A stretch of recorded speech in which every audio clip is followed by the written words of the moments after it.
Good evening.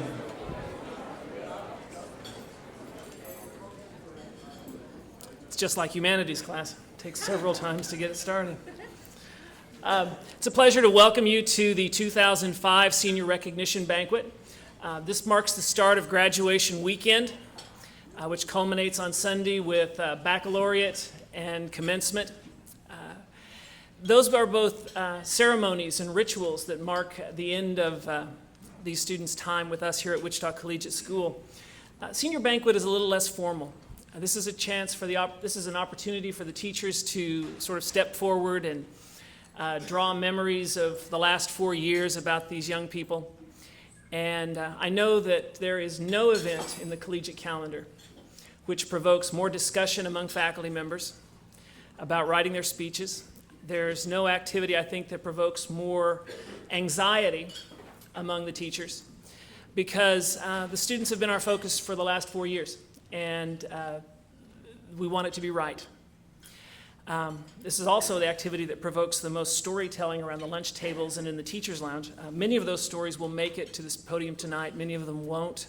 They're not appropriate for that. Before I get to sit down and be a dad, I have a bunch of announcements to make. I want to run through the program for tonight and then tell you a few things. The program for tonight, I will start off with some announcements. Tom Davis will then follow with our invocation. Sarah Bond has an announcement from the Collegiate Alumni Association. And then immediately after that, we will begin the faculty presentations, and the faculty will rotate up to the two mics. When your name is called, when a student is announced, they should come forward, and the teacher will greet them and give them a couple of gifts, a DVD, and a copy of the Luckiest Colleges in America ad that we run every year, which lists all the colleges that students are going to go to and places them on a map. At the end of the faculty presentations, we have a video prepared by Will Patterson and Maggie Spillman covering the senior year at Wichita Collegiate School. It'll take us a few minutes to set up for that. That's your chance to stand up and stretch and get yourself ready for that. And at the conclusion of that, then we will adjourn for the evening. A couple of announcements starting off. On the mugs, there are some errors in the spelling of the names on the mugs. If your name, the big name for your mug, is misspelled, please get in touch with Lisa Borlase-Gear. She's been the contact person with Jostens over this, and Jostens will replace your mug. At the end of the evening, the students are to take their mugs, their flip-flops, and the colored spheres home with them. Those are their gift.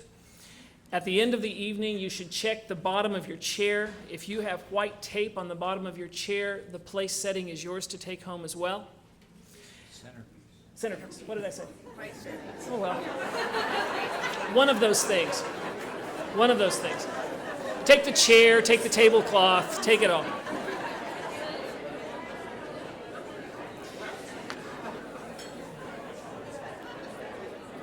It's still just like humanities class. There is also a basket on the table back there which has some CDs for the Madrigals. Those are a free gift. They have your name on them. Just pick them up at the end of the evening, and those are yours to take home. Some reminders about the rest of the weekend.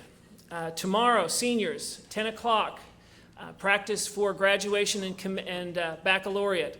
We will start at First Free Evangelical Church on North Woodlawn at 10 o'clock. Please be there sharp.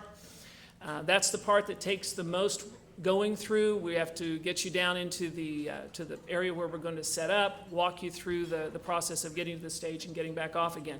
From there, we will leave and go back to Collegiate, where we will rehearse for baccalaureate. And then you'll need to go to Mrs. Teal's room and pick up your cap and gown. Those of you who have time capsules from back in middle school can pick those up there. So those are ready for you as well.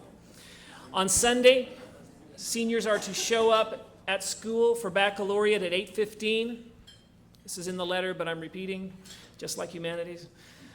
Students are to arrive for baccalaureate at 8:15. Baccalaureate starts at 9. At 1:45 in the afternoon, Life Touch will be available at First E Free to take individual pictures if you'd like those. All the seniors need to be dressed and in the choir room in the basement by 2 o'clock so that we can go and take a group picture that all of you will get. Commencement will start sharply at 3, and after commencement is over, there will be a reception in the upper school commons. That's typically where people take pictures with their friends, pictures with their kids. And then also the seniors will need to go down to Mrs. Teal's room and turn in their caps and gowns to a faculty member there and get your name checked off. That's very important. Sometimes we find them lying in the halls. It's very difficult for us to match up caps, gowns with the seniors. And if you're missing yours, you will be charged for it. So we need to avoid that. At the church, for commencement, the parents will sit in the front of the church. We have reserved a number of rows for the parents, and there will be a place setting for you. There'll be a sheet of paper with your name on it for you to find. They are vaguely and erratically alphabetical. Okay? The point of that is so that we can get a flow going as one row goes and moves out, they can move down and go across and do the routine, and then they can come back to the other end of that aisle. There are some circumstances related to the pews and other factors which have caused some people to be not in alphabetical order, but you are in places where it will be very easy for you to get up and move down to the front. In case you're not aware, the procedure is that when your son or daughter's name is called, the parents will come forward to the front of the church, in front of the steps. Your child will present the mother with a rose. It's an opportunity for pictures. If you have family members who want to come forward and take a picture at that point, that's welcomed. Then you'll move across the stage to the far side. There'll be a place where Life Touch will be set up as well to take photos of the family. And then the graduate will return back to their place up in the choir loft, okay? And the parent will return back to their seat, okay? If you have any questions, call me, and I will turn it over to Tom Davis. Thank you, Mr. Michael, and thank you, everyone, for coming tonight. Tonight is another one of those special events that we do at Collegiate to honor and recognize our students. It's a night when the faculty of the upper school can come forward and describe your children from their unique perspective as a teacher. It's a night for the faculty to thank the seniors for being such a great class of special individuals who each possess unique talents, skills, and qualities. And I know that none of you would miss this evening for your child. And I know that you will also enjoy hearing about those things said about the friends of your children, those classmates of theirs whom you've gotten to know over the years, who I'm sure have been in your homes and been hanging around your houses, and whom you've gotten to know and love as well as collegiate students. And that's what makes this evening so memorable, because we are family and we know all about each other. So let us open this evening with a word of prayer. If you would bow your heads, please. Our Lord God, as we recognize and celebrate the life and accomplishments of these seniors, we pray that you will touch each person and make your presence known to each of us in this room. We are thankful for each one of these seniors here tonight, for the gifts, talents, and hearts that you have given them. We pray that they will use these gifts and all the things which they have learned at Collegiate to make this world a better place according to your will. We pray your blessing on each of the families represented here who have been so faithful in their commitment to their children's education. May your hand bring fruit to that investment. Bless the food which you have provided tonight. We pray these things in your precious name. Amen. Please begin to eat, and we will continue with our program.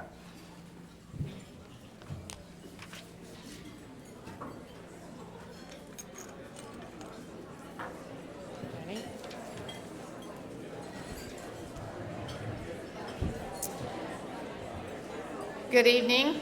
I'm Sarah Bond, the Director of Development and Alumni Relations. And I'm Lisa Schooler, Assistant Director of Development and Alumni Relations. And did you know that the class of 2005 is about to join the ranks of the alumni? It seems like only yesterday that we were working on the mentor program with them. What a great class. Do you think they know what they're going to get when they join the Alumni Association? You mean like free hamburgers and hot dogs at the alumni barbecue? Yeah, and they'll also get a free t-shirt at the alumni basketball game, but they have to give us their current email address. But you know what we need the most are a few members of the class of 2005 who can keep us updated on their classmates' addresses, help us organize reunions, and do a little fundraising on the alumni endowment. Well, I think we need to ask the class of 2005, who would help keep their class connected?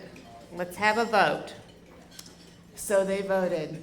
And did you know that 36 students from the class of 2005 received at least one vote? Well, that's a connected class. Well, we've narrowed it down to the top 3. That's how many we need for this class. So please come forward as we announce your name in alphabetical order. We have a little gift for you, and Lisa will announce them, and I'll be Dana White, the presenter.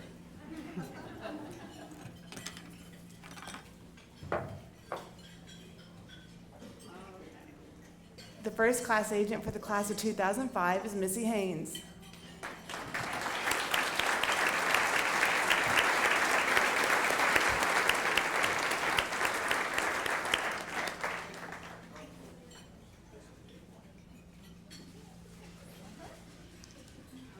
The next class agent for the class of 2005 is Lindsay Thurlow.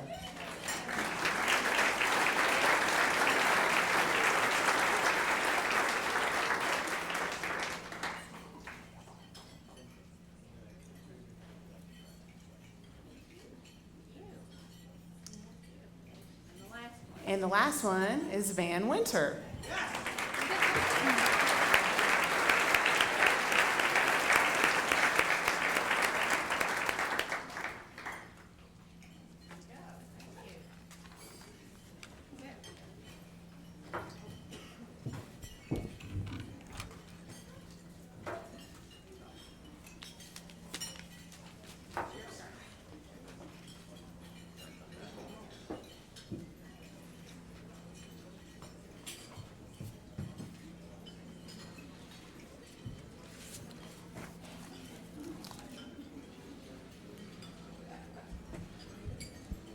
Good evening, I'm Jeff Nordgren, and it's my privilege to not only be the first speaker tonight, but also to speak about 5 collegiate seniors. My first student is Charlotte Meyer, aka Charlottekins, or Charlotte, depending on whether you're Mr. Hawley or Ms. Macy.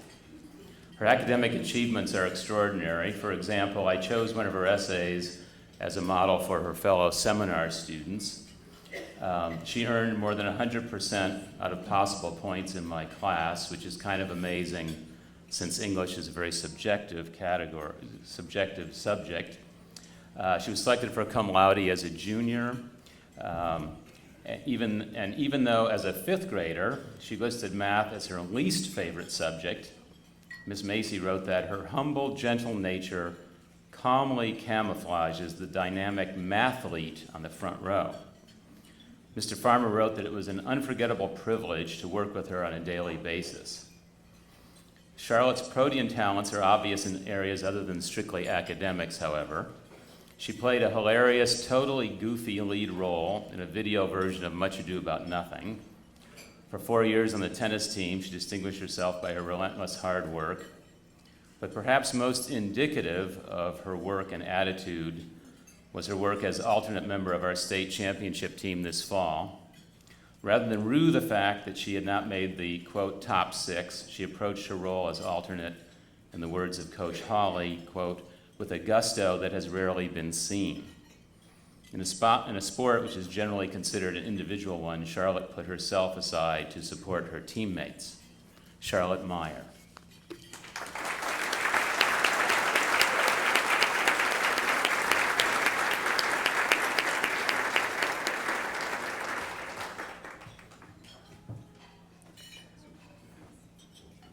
Hello, I'm Janice Crowley, and I am lucky to have 4 seniors to speak about tonight.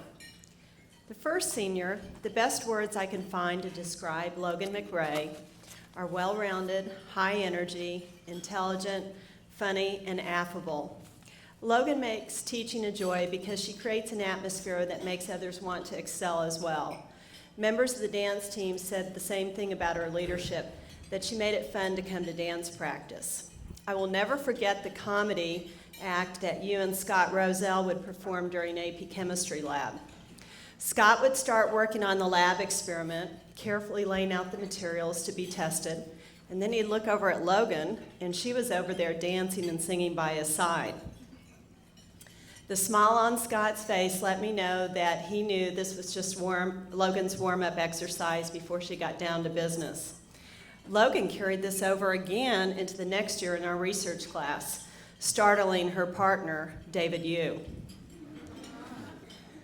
He soon learned out that she starts out with a giggle or something witty for that day before getting started on research. Weeks later, I noticed that David was trying to do the same thing back to her. Really caught Logan off guard. This was the first year the students came up with humorous names for our samples to be tested. I think Logan was behind that too. However, once the laughter subsided, Logan always managed to get the scientific work done exceptionally well and complete all the tasks required for that day. Although Logan has her fun side, she is also intuitive and can deduce rather quickly the direction or change that needs to be made in the variables of an experiment. When doing her PowerPoint presentation to scientists at Koch Industries, she was grilled with very many challenging questions, but happily, she surprised all of us with the most thorough and eloquent answers. She also demonstrated her impeccable writing skills by finishing the final draft of our last research article that went to the Journal of Chem Ed. It was in her good life defense that I found out that she's been a good writer since kindergarten. 13 years ago, her kindergarten teacher published a poem that Logan wrote. Aside from academics, Logan was captain of the dance team, did a great deal of community service, sang with the madrigals, held a part-time job, was an officer of student council, and earned the honor of National Merit Commended Scholar. I'm sure the students and teachers of the honors program at KU will have the privilege of seeing this affable side of Logan that will enhance the fun and learning. Best wishes always. You know I'll miss you.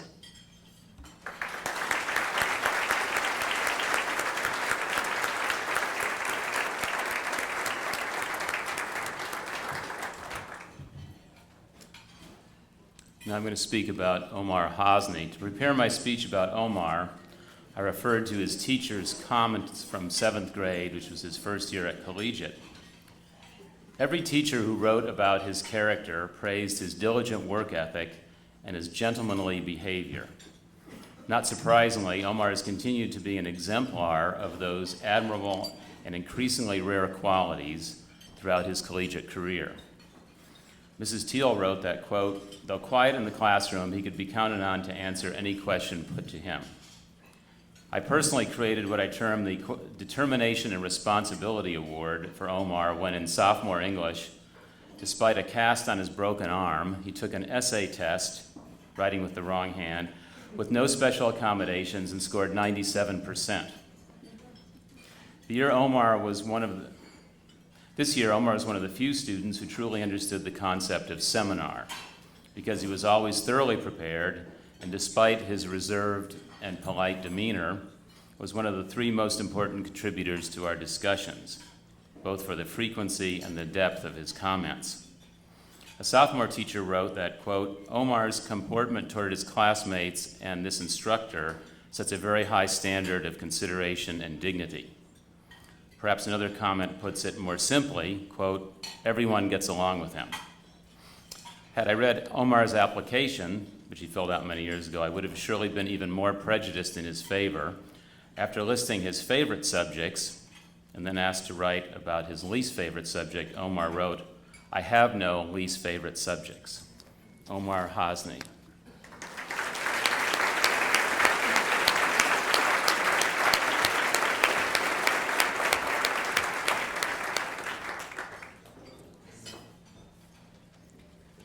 I have known Holly Messmore since she was a 4th grader playing soccer with the Thunderbirds. Holly showed spirit and spunk as a soccer player, as well as in the classroom, according to her middle and high school teacher commentaries. It is the same high-spirited spunk that made her one of the best leaders I've ever had in Wizards. As president of Wizards, she helped organize 36 high school students to do 90 minutes of science demos in front of 300 lower school children. She did everything, including making up chemical solutions, sending student reminder memos to practice and memorize scripts. She selected the high-interest demos, double-checked all equipment before leaving to do the show, and did the demos herself. As president of Science Olympiad, she demonstrated the same type of leadership responsibility. She held monthly meetings encouraging students to do their best. She brought snacks and spirit bags the week of competition. And best of all, she took a rigorous AP curriculum and managed to attend most school sports and drama events while remaining active on an elite soccer team. Holly was as busy as any other student, but when she promised to get the job done, she got it done. Teachers describe her as a hard worker who is very interested in learning. She has an easygoing personality and is calm during difficult situations. Holly's very personable and knows how to make a new student feel welcome. She knows how to have fun and be inclusive, which is probably why she is so well respected by her peers. Holly, I've taken the pleasure in teaching you, coaching you, having you in Wizards, and having you as a terrific lab assistant. All of us at Collegiate have enjoyed your spirit and determination. Even Dr. Nixon broke his tradition of promising never to write letters of recommendation to students who wanted to go to Texas schools. He went ahead and wrote a great letter for you for Austin College in Texas. Austin College is lucky to have you, but I'm sure that when you graduate from there, you will leave the same wonderful, indelible impressions you've left with us. Best wishes always.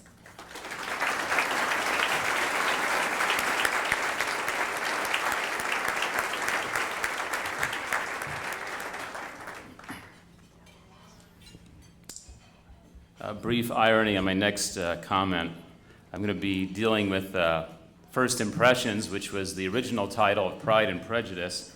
And I just have kind of a gut feeling that Pride and Prejudice wasn't Jeff's favorite book. First Impressions. Few people would believe we could talk about Jeff Sherman without discussing his approach to athletics. As Coach Gear said, quote, "It is primal."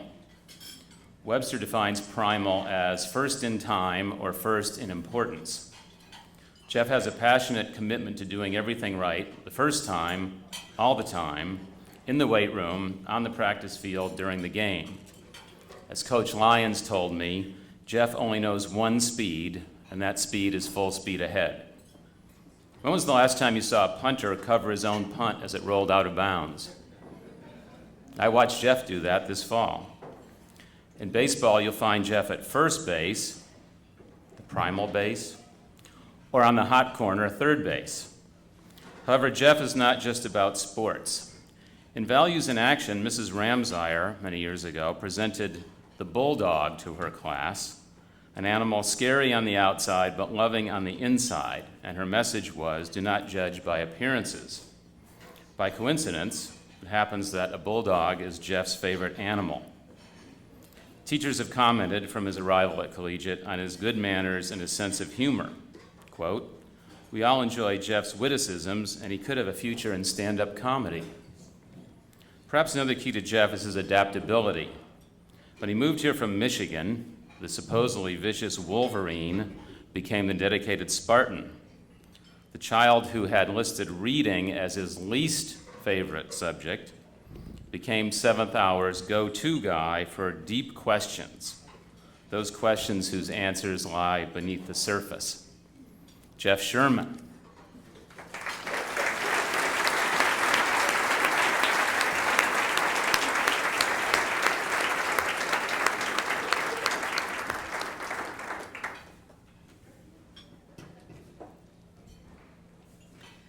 The first word that comes to mind when I think of Seth Frommer is scholar. Seth was engaged in class, whether it was discussions, lab, or class lecture, and always offered great insights. Seth is a mature person who values learning, which is why he was allowed to skip a grade in middle school and jump into high school a year early. Mr. Farmer stated that he cannot recall in his history of being at Collegiate a student ever earning as many academic credits as Seth did by the end of his junior year, 20 to be exact. His high achievements include National Merit Finalists, Level 5 Gold Medal on the National Latin Exam, earning a 5 on the following AP exams: Chemistry, Calculus BC, Economics, Latin, Physics, U.S. History, and European History. Those scores secured him the title of National AP Scholar. Earning those marks in a variety of subjects demonstrates his well-rounded intellectual abilities. Most recently, he won a $1,000 scholarship from YES, Young Epidemiology Scholars Competition, by the College Board for his research on ambient air and asthma. This work was presented to the annual KU Medical Poster Presentation in April. Seth is at his best when he's in competition, such as Scholars Bowl and math contests. In acknowledgement for his talents in math and science, WCS recognized him as a recipient of the Outstanding Math and Science Award. I believe Seth to be a lifelong learner who will always do well because of the simple fact that he enjoys intellectual stimulation. Besides his love of learning, he is a 4-year letterman in cross country and holds one of the top times. He values his friendships among the runners, especially John Penko, who he challenges to beat his record. In addition to all these attributes, Seth maintains a balanced lifestyle in which he enjoys family, friends, athletic, and academic challenges. UPenn is getting one great guy.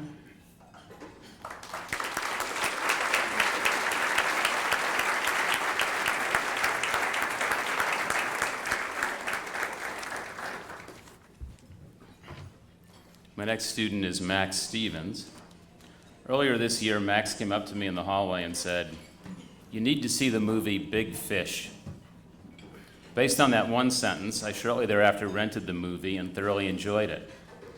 It's a movie that is magical, mystical, bizarre, preposterous, and poignant. A movie that is so different it's almost impossible to describe. Why did I value Max's recommendation so highly?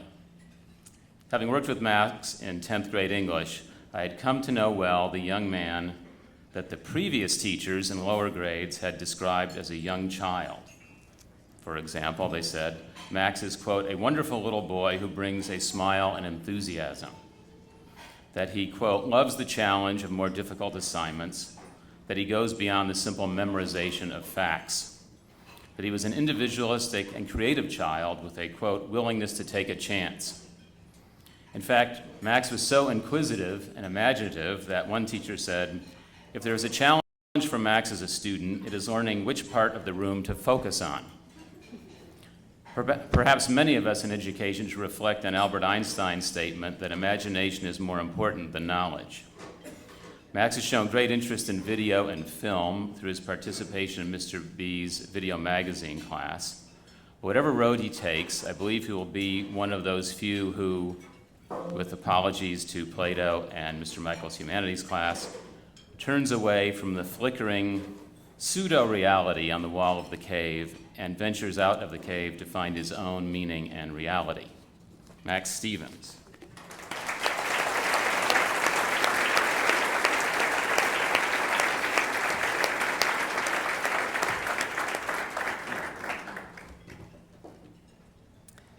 Some of the first words that come to mind about Missy Haynes are tenacious, hardworking, dependable, socially perceptive, driven, active, healthy, and poised. I taught a great number of students over the past 20 years, but Missy is the most businesslike student I've ever had. Looking at her high school career of madrigals, dance team, musicals, softball, wizards, she could write a book on how-to on time management. Mrs. Teal points out that Missy is the only student who consistently turns in her work on time and does not miss class, regardless of the school activities she's involved in. Missy's a mature student for her age. She knows her limitations and knows when to ask for help. Her teachers comment that she was always well prepared and asked thoughtful questions in class. In Chemistry 1 and AP Chemistry, Missy was always a hard worker, but the thing that has impressed me the most about her is that in my research class, she is one of the most thorough and responsible students I've ever had. I could give her a task to do, and not only would she do the task with perfection, but she would have recorded all the necessary details in her journal as well. I've recommended her to think of dentistry as a possible career. She likes science, works well with people, and is trustworthy to do a thorough job. Missy, being the oldest child of her family, has a good number of mothering and nurturing qualities, which is why she finds time to have those late-night talks with her friends when they need her.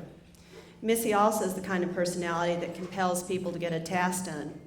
I can picture her years from now visiting with a patient, convincing him on how he could work flossing his teeth into his busy schedule each night. Missy, I've enjoyed teaching you these last 3 years and watched you mature academically. You're one of the most ethical students I've encountered in my entire teaching career. TCU is lucky to have you.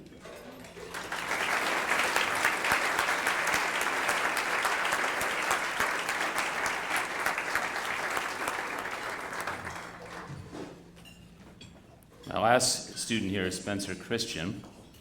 Spencer's skills and accomplishments on the golf course are exceptionally impressive.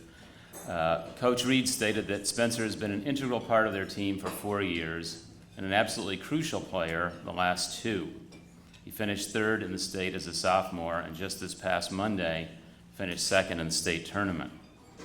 He'll be one of only 3 Spartan golfers to go on to play golf in college at Evansville.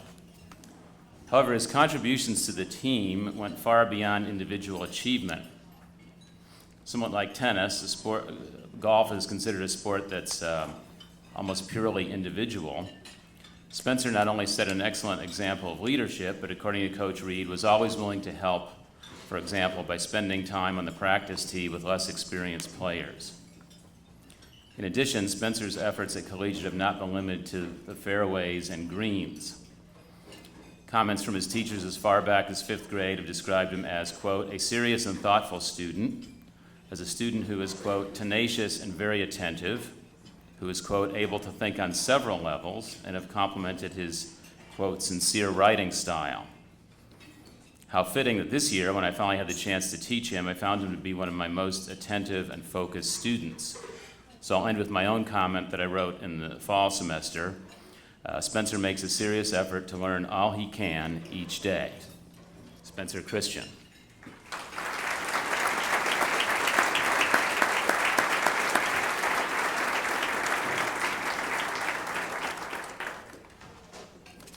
Good evening. My name's Gary Butenbach. First up is Dory Young. Hey, Dory. Is that your sister? One of the first things I noticed about Dory is her laugh. She has a great laugh.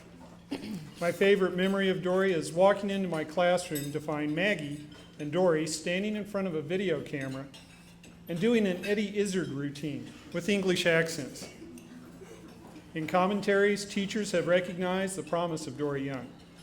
In 9th grade, Mr. Colbert wrote, Dory didn't have any trouble impressing me with her ability to handle the class with grace and poise. Ms. Davis said, I expect to see great things from this very special girl.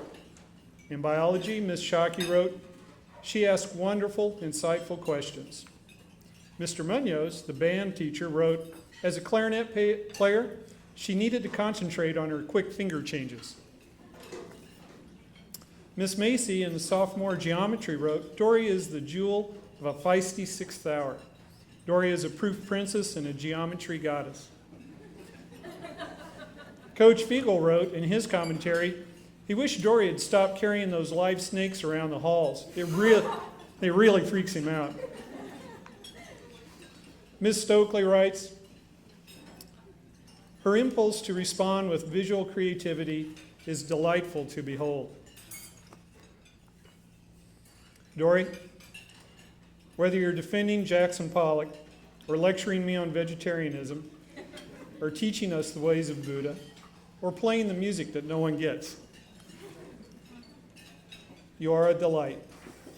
You're unique, you're a photographer, you are an artist. I'd like to finish with a quote from Dory's photography teacher, Mr. McRae. Dory goes the extra mile with a unique approach to her work. She is a true artist. She is not afraid of the material, and she is not afraid to take risks. Next year, Dory will be going the extra mile at KU. Ladies and gentlemen, Dory Francis Young.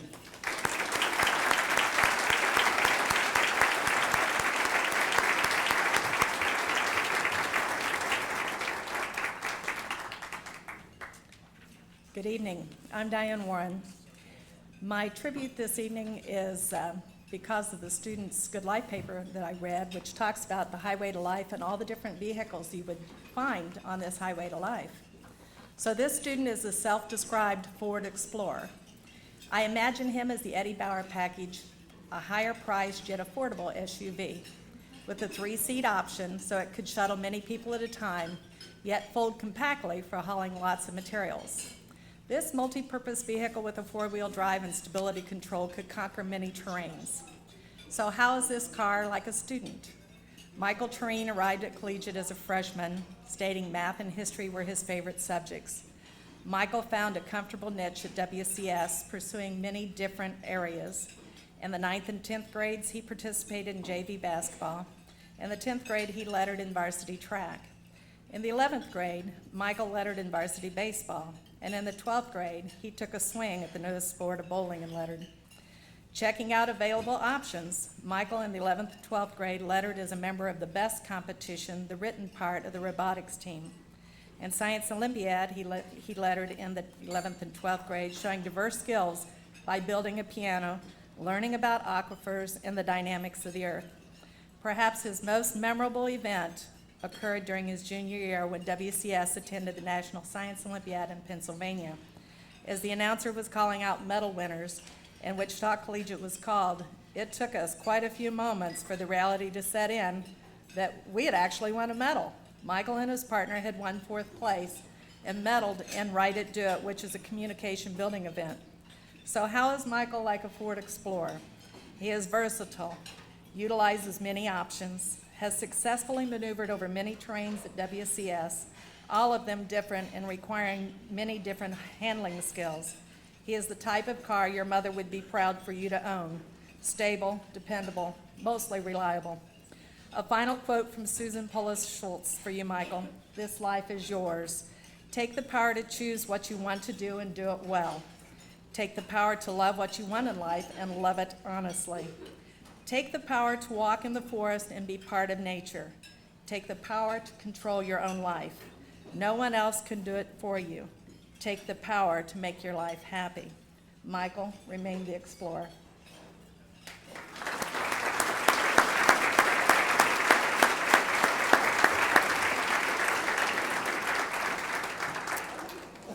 Scotty Bruce Brown. Scotty, where are you? Oh, right there? All of them? Okay, good. Okay, it's going to work.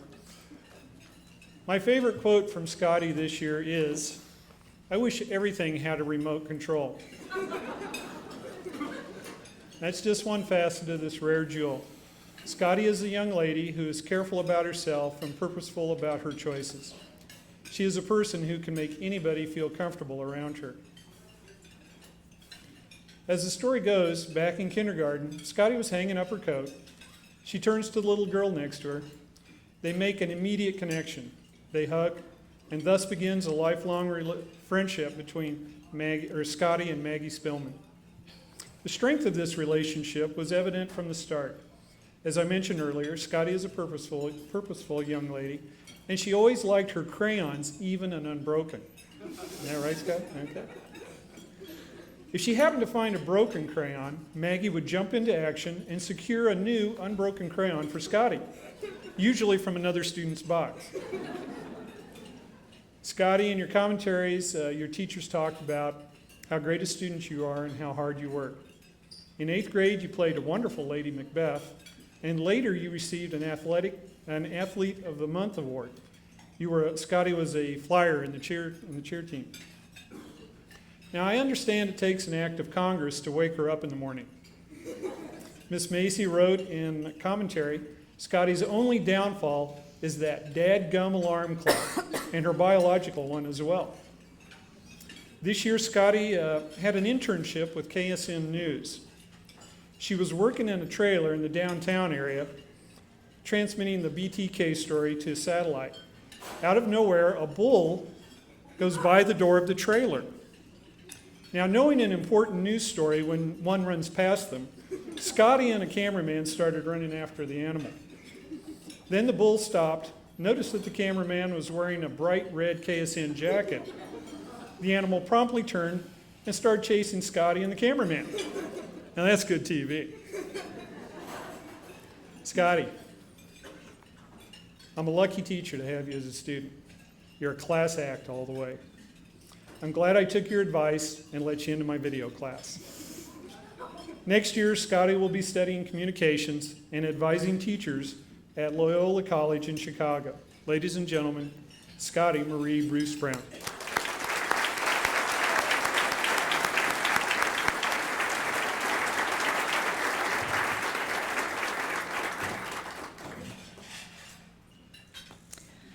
A Porsche 911 is a very expensive luxury car, described as having a sporty body style, easy to look at with a rear spoiler, and goes from 0 to 60 miles per hour in 4.5 seconds. To make it truly memorable, it would be equipped with 11 speakers, 240 watts of clean RMS power, and sound quality second to none. So how is this car like a student?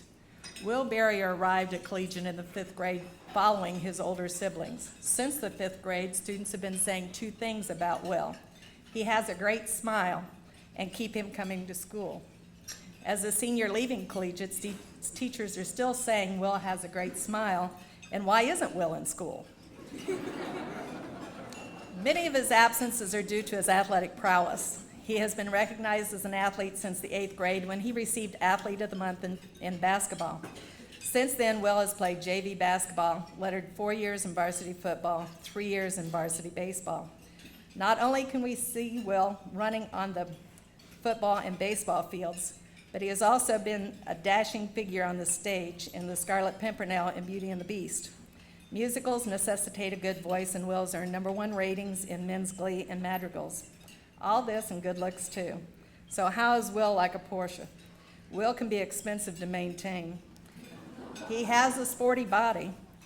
He is good looking, especially in that baby blue tux. A bit spoiled, and we all know how his attitude can change in just seconds. But most of all, he has that great smile, kind of like a Porsche with both gull-wing doors wide open. A quote from Mother Teresa says, "Every time you smile at someone, it is an action of love, a gift to that person, a beautiful thing." Will, we will miss you, your athletic dedication to WCS, and most of all, your great smile. This quote from an unknown author kind of says it all, Will. Keep smiling. It makes people wonder what you've been up to.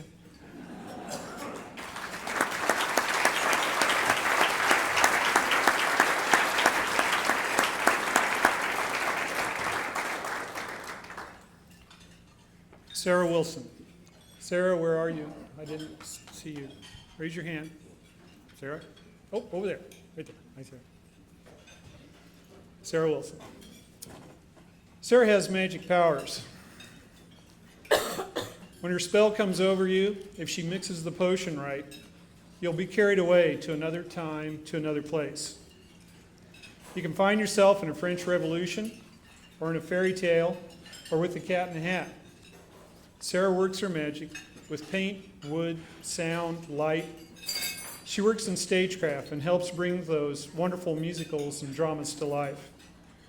In 6th grade, Ms. Rothwell said she was always on task and eager to do her best. Dr. Lewis said Sarah is one of those wonderful elite students who make up this year's Shakespeare class. Ms. Davis wrote, "I enjoy her a bunch." In middle school tennis, Mr. Hawley said, "Every team should be blessed with a player with the heart of Sarah Wilson." Her high school commentaries are much the same.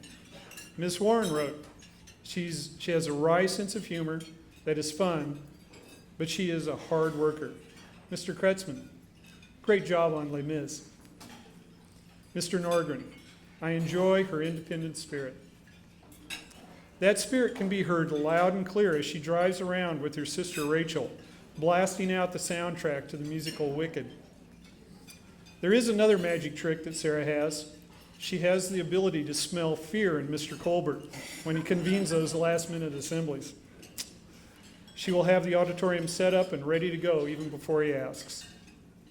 Miss Sykes tells me, Sarah, that you're working on one other special bit of magic. She wants to defy gravity. Sarah, I'm laying all my good karma on the line for you. Keep a kind heart, show no fear, and you will fly.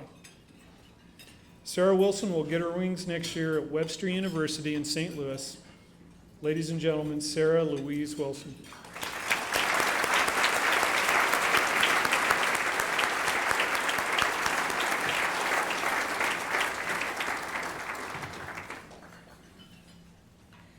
The Land Rover is described as a hard-working vehicle developed as a short-term project to keep the Rover Car Company afloat during the post-World War II era.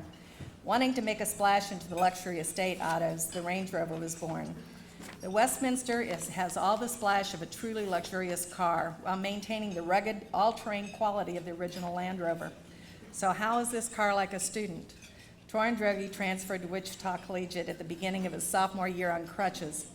Everyone wondered if he'd play basketball since he could be seen in the hall above the rest of the crowd. But to the chagrin of Coach Fiegel, Torrin played only varsity football his junior year and lettered. On his application to WCS, Torrin compared his home to a frat house with 5 boys living there.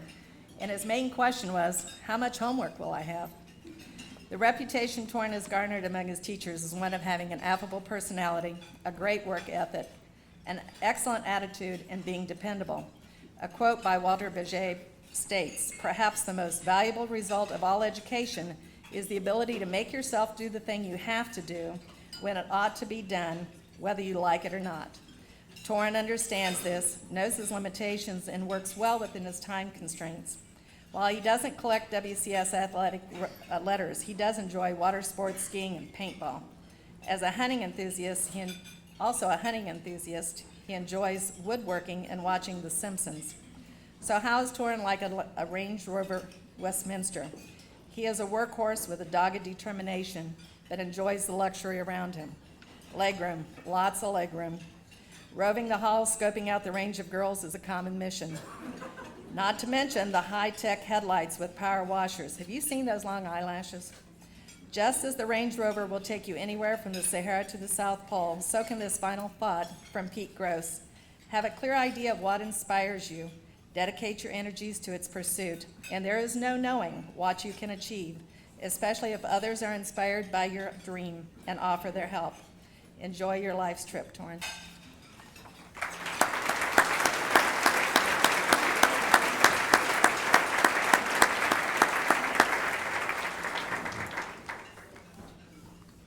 How's the vegetarian, Maggie? Is it okay? Dory, you doing all right? You good? You doing all right? Okay. I still have my salad if you need. Okay. Maggie Spillman. Of all the students I'm talking about tonight, Maggie Spillman is the one I know the best. We have spent many hours working together in that video room. When it came to writing about Maggie, I didn't know where to start. Maggie has cast a large shadow over the collegiate campus. Not a Darth Vader shadow, more like a Princess Leia shadow. To get a handle on it, I started to list all things that are Maggie. So I just sort of left it there, Maggie. Maggie, here's your list. Maggie the actress, Maggie the director, Maggie the artist, Margaret Spillman, the writer, Spillman, the filmmaker. Maggie Spillman, cum laude inductee, National Merit Finalist, and Humanities Award winner. Spillman Maggie, the student who keeps her teachers on their toes. Ms. Spillman, the teacher. Maggie the vegetarian. Maggie the tuba player, sort of. Maggie, the tough as nails daughter in Bartlett's. Maggie Spillman, the good daughter to Richard and Joan Spillman. Maggie, the long-lost twin to Kathy Wayne. Maggie, the student who declared the need to bust Mr. B's chops every now and then. Maggie, the thoughtful student who passed on the job of busting my chops to Mandy Nordyke. I'm sure she'll do a good job. Maggie, you have played many roles here at Collegiate, and I've chosen a quote from a teacher who has worked with you on many of these roles. Dr. Lewis, he writes, Maggie is and has been for 6 years one of the top actresses in collegiate history. She has been so utterly outstanding not only for her truly formidable talent, but also for her radical commitment and her love of good theater. Let me start over. I got to do this justice, Dr. Lewis. Maggie is and has been for 6 years one of the top actresses here at Collegiate. She has been so utterly outstanding, not only for her truly formidable talent, but also for her radical commitment, her love of good theater, and her total reliability. What an actress, but more important, what an incredible person she is. I think all your teachers would agree with Dr. Lewis. Maggie, there is one other role you play that is my favorite. Maggie, the friend at the center of friends. Maggie, we love you. We'll miss you. Good luck next year at Vassar. Ladies and gentlemen, Margaret Anna Spillman.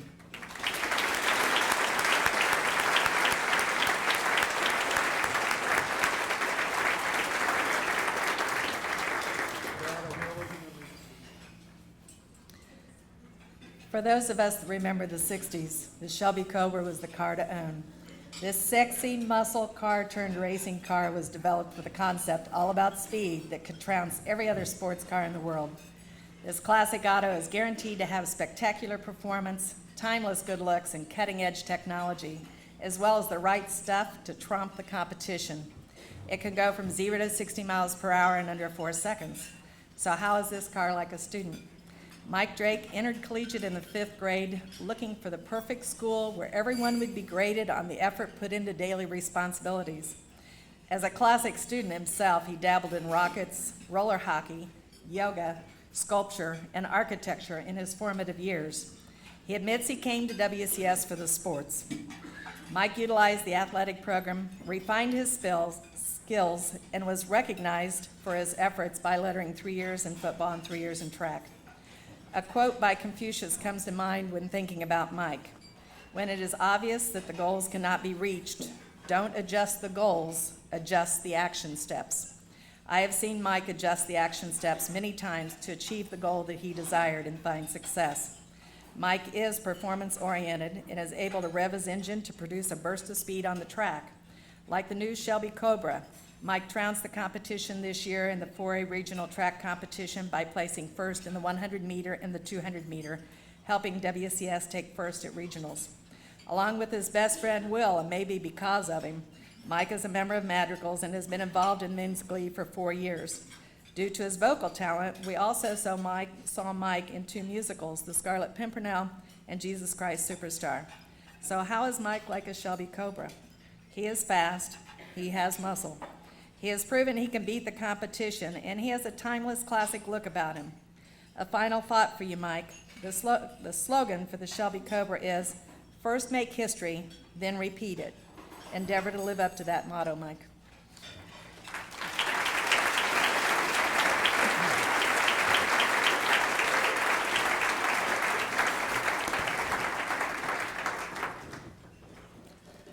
Good evening. In case this doesn't go well, my name's Kevin Michael.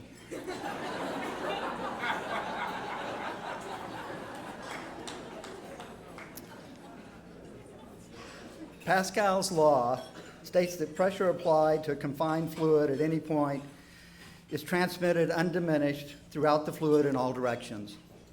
A consequence easily observed as Chris Varenhorst applied the pressure of his substantial intellect to the fluid of human knowledge that we attempted to confine within scheduled classes. The result, as Pascal's law would predict, the undiminished transmission of original, inventive, and perceptive approaches expanded the boundaries in all directions, increasing understanding and creating links between diverse schools of thought. He has been described as having a genius for programming, an unusual and impressive quickness and acuity of mind, a strong and confident personality, and a propensity for providing thoughtful written responses and astute comments. While sharing a course in differential equations with Chris this year, I found him, like Pascal, equally comfortable in mathematics, science, and philosophy. Words like diligence are just totally inadequate. He has that ability to be absorbed into the problem's reality, lost to external distractions, striding with a confident swagger through hyperdimensional experiences that the rest of his senses were simply not built to perceive. Mature, intellectual, talented. Yes, MIT gets this humble, humorous, and exceptional student, Christopher Varenhorst.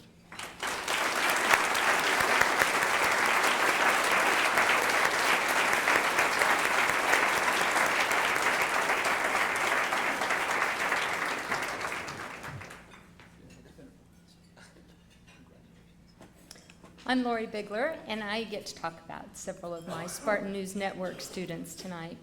The first one is Katie Feudo. This is ridiculous. I'm probably going to cry. This is so silly.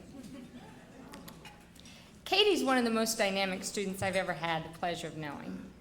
Katie's one of those students who stirs the pot. I know a great opportunity for discussion is coming when she walks in my room and asks, "Mrs. Bigler, what do you think about Zangas?" Or, "Mrs. Bigler, don't you think we ought to be able to go to our cars when we want?"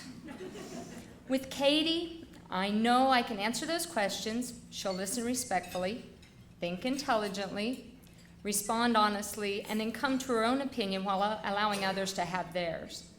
I'm not the first teacher to recognize Katie's people skills. Mrs. Ackerman called her a good team worker who's always willing to help a student in trouble. Mrs. Hill said Katie was beloved by her classmates and teachers alike, and Mrs. Stokely called Katie a great team player as part of the yearbook staff her junior year. Katie's fourth grade teacher captured Katie beautifully when she said she was a delightful, animated girl with an irresistible sparkle in her eye. I think that still describes her. While Katie will debate a topic or discuss an issue with the best of them, she'll also keeps us up to date on who's doing what on the OC, or takes us on a walk down memory lane by singing a chorus of Gummy Bears or My Little Pony. I'll greatly miss your energy and creativity, Katie, but I look forward to hearing how much you love your college adventure. Good luck, Katie, and thanks for a great year.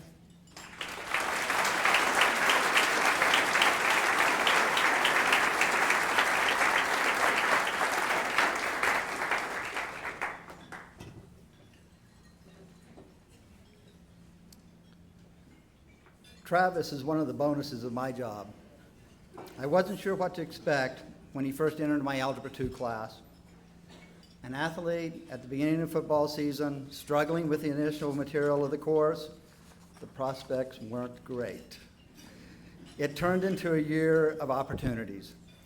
Opportunities for me to appreciate his strength of character and sense of humor abounded. Opportunities to celebrate his substantial academic success and to witness him exercise the courage of his convictions paved the way for a growing appreciation for the uniqueness of Travis Wyke. Over the years, we have known Travis as an Athlete of the Month, a Tooth Fairy, an All-American receiver, unanimous choice, an old man, a task force member on our alcohol and substance abuse policy, and everything between. We have rallied around him on a field saturated with the thrill of a well-earned championship, and shared in his disappointments when victory slipped away. Coach Gear identified his ability to let go of mistakes and turn immediately to means of improvement as a key to his success. And I applaud that same virtue which characterizes his reaction to academic setbacks. If you want to see a euphoric teacher, provide them with a student driven by personal initiative. Such was my pleasure when Travis, having cleared every hurdle from the University of Tulsa, where he heads, and the NCAA, Travis set out to improve his SAT scores simply because he had not yet met his personal goal. With all sincerity, it was my privilege to assist him in that pursuit. Thanks for letting us tag along, Travis. Travis Wyke.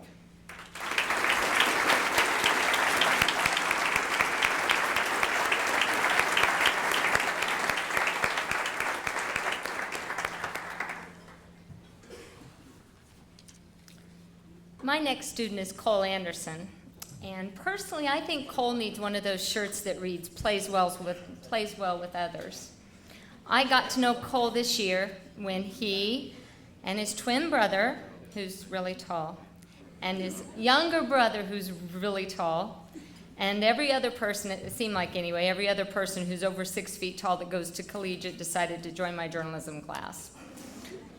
My first impression was that Cole had one of the most sincere smiles I'd ever seen in the halls of collegiate.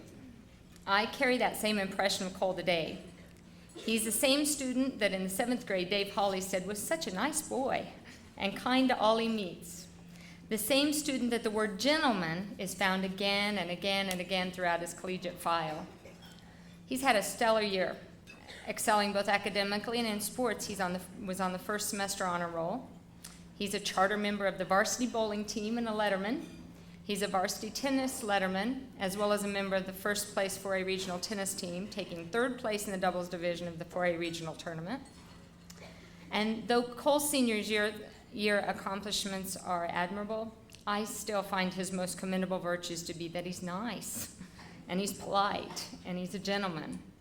And I'm so proud to know you, Cole. Thanks for a wonderful year, and best of luck in the days ahead.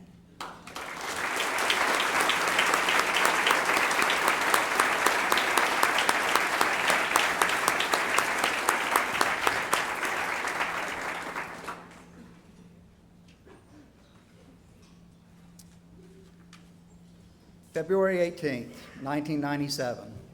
In response to the question number 5 on the applicant questionnaire, Will Patterson, it turns out also, wrote, "My least favorite subject is math."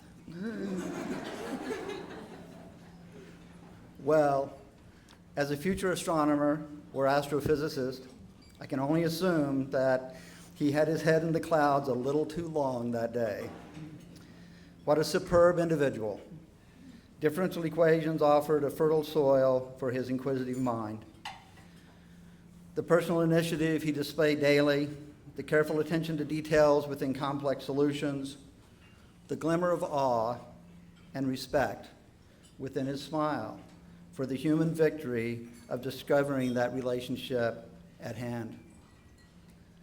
These all were attributes mirrored within his ever endeavor.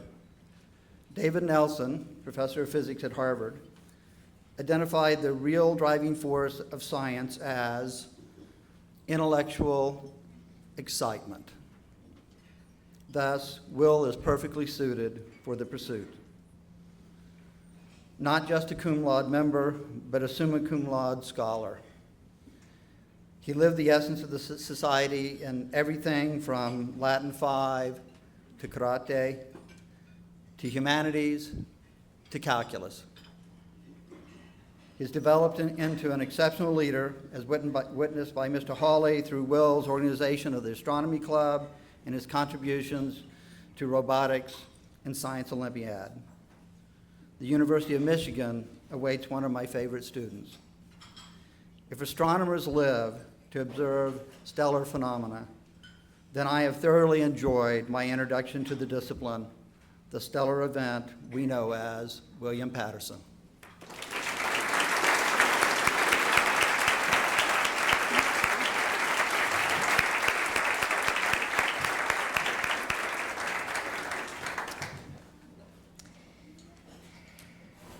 When Case Kiefer applied to come to collegiate in 5th grade, he was asked to write about his favorite day.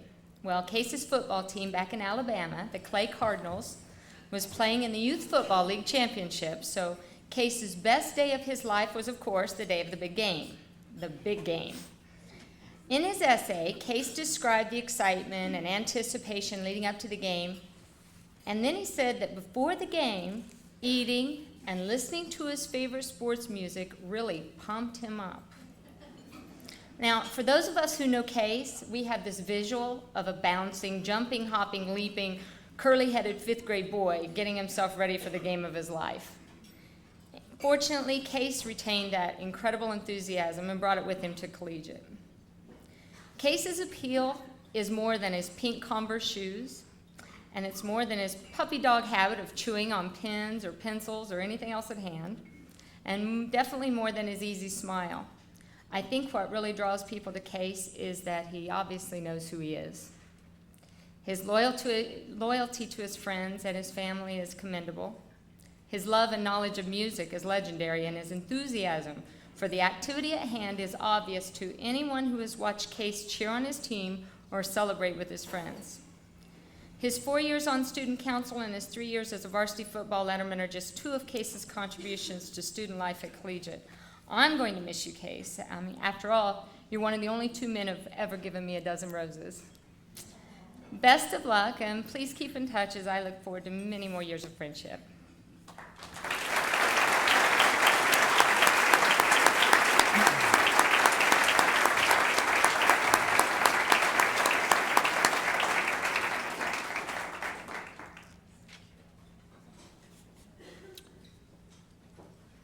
Cole Walton entered WCS as he began his upper school education with commendable goals and expectations to prepare for college, play sports, continue his faith journey, and expand the breadth of his experiences. By all measures, he is a man of success. He will graduate with distinction, having earned the respect of his teachers and peers. The depth of his intellect was at times disguised by his quiet yet confident approach to the assigned task. Macy's gentle giant has contributed to the success of our football team each year, grown as an individual of faith, was quick to respond to the needs of others, and fully enjoyed the perhaps divinely prepared outdoors arena as often as possible. I'm not sure if it was the result of a deliberate quest or simply the natural outcome of his go ahead, get your hands dirty attitude. But there it was, the emerging of an engineer. Perhaps born out of his enjoyment for mathematics and fed through his ability to build it and make it work, the engineering vision has led him towards the University of Tulsa. From Aristotle, we get excellence, then, is a state concerned with choice, this being determined by reason and in the way in which the man of practical wisdom would determine it. Practical wisdom and reason are a way of life for Cole, and hence excellence is the stamp that will seal his record at Wichita Collegiate School. One of the exceptional, Cole Walton.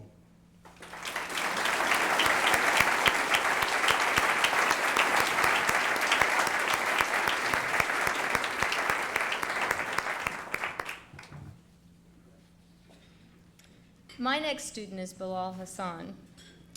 14 years ago, Bilal's preschool teacher wrote in the commentaries that he enjoyed pretending he was a Ninja Turtle at recess. Well, if I had to guess, I would say that at recess, Bilal became Donatello because he was the brain of the turtles. And as this particular character excelled in math and was also known to be particularly close to his family. Well, Bilal is humble about his own achievements. He often talks admiringly about his younger brother's academic success. But despite his humility, Bilal is a student who challenges himself and, quoting Mrs. Nixon, cares deeply about taking advantage of his educational opportunities. He proved his desire to excel by taking geometry as a freshman. Ms. Macy wrote that she was most pleased with his ability and preparation, I love this part, especially for a freshman whippersnapper. Bilal continued his high standards, consistently making the honor roll every single time possible in his 4 years in the upper school. In addition to his academic achievements, Bilal is also a ninja golfer. He's a 3-year varsity letterman, a member of both the 3A Regional Golf Championship and 3A State Golf Championship teams. I personally can't think of a more winning combination in a student than motivation, diligence, and humility. So congratulations on your sex, Bilal, and best of luck in the future.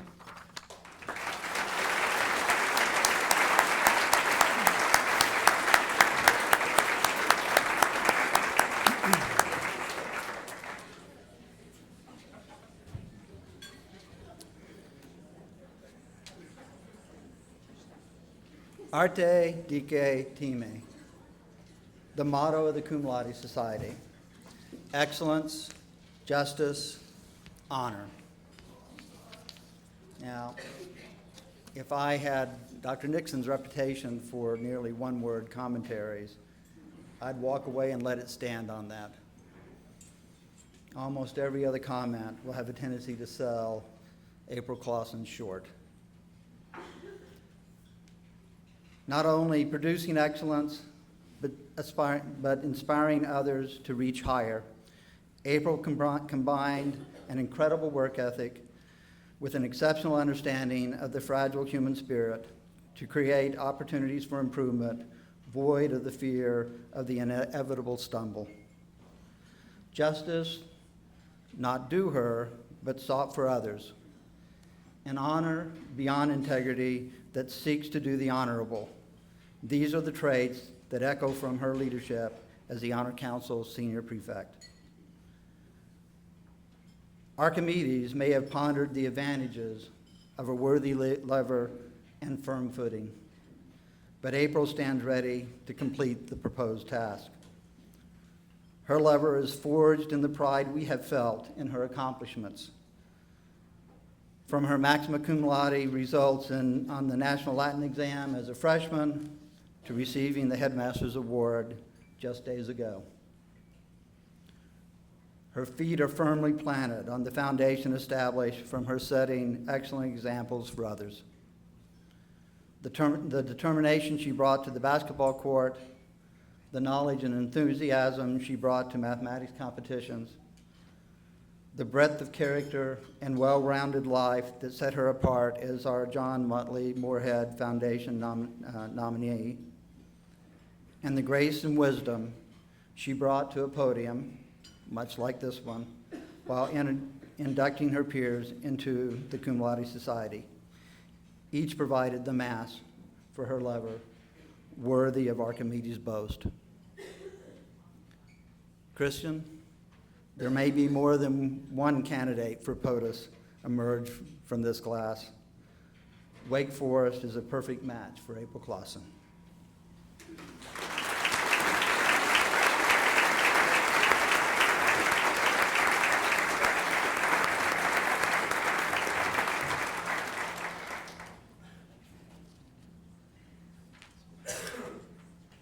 The last student that I'm going to speak about is Amber Bjarnason. And personally, I think Amber should win an award for completing one of the most difficult tasks possible at Collegiate.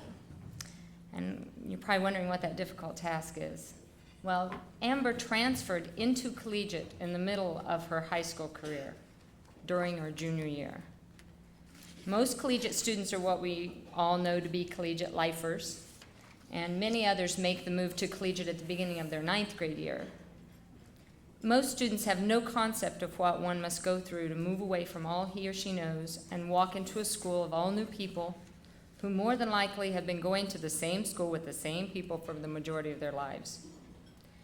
Amber not only understands the concept of this type of monumental change, but has had to learn to adjust to it. And this year was Amber's 2nd year in my Spartan News Network journalism class. Amber and Katie decided they wanted to begin a print edition of the Spartan News Network and worked to put out several publications over the course of the year. Her first year at Collegiate, she lettered in robotics, took 3rd place in the robots division of the robotics state best competition, and was a member of Pro Humanitate. This year, Amber was a member of Wizard Science Club. I'm glad to have had the pleasure of getting to know Amber and hope that she understands that whether or not she's a collegiate lifer, she has a family here at Collegiate for her life. Okay. Amber?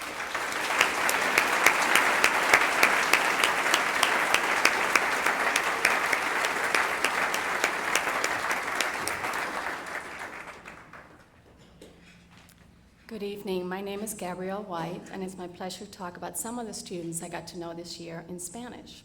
The first one I want to start with is Lana Butner. Aldous Huxley once said that experience is not what happens to a man. It is what a man does with what happens to him. Lana Butner has learned from all the challenges she has encountered and has used them to grow into an amazing, strong, witty young lady. She joined Collegiate her sophomore year and right away got the attention of her teachers. Miss Macy, in her sophomore year, said, "She continues to impress me with her attention to detail and genuine desire to do well. Her commentaries in the last 3 years have been filled with phrases like, she has a sincere work ethic, great attitude in class, she has a dedication to improvement, solid, strong performance. Her continuous hard work and desire to learn is what has conquered all of our hearts at the academic level. But there is a lot more to this young lady. She's an honest, caring human being involved in community services, Pro Humanitate, Student Life Committee, Young Life, Big Brothers Big Sisters, United Way, and Wichita Promise Youth Council. In her free time, she loves dancing, reading, exercising, and most of all, to travel, including to Spain this summer. Nietzsche stated that the most vulnerable and at the same time the most unconquerable thing is human self-love. Indeed, it is through being wounded that its powers grows and can in the end become tremendous. I have no doubt that Lana will indeed be tremendous, and I wish her the best of luck at Tulane, where I know she will conquer their hearts just as she did ours. Lana Butner.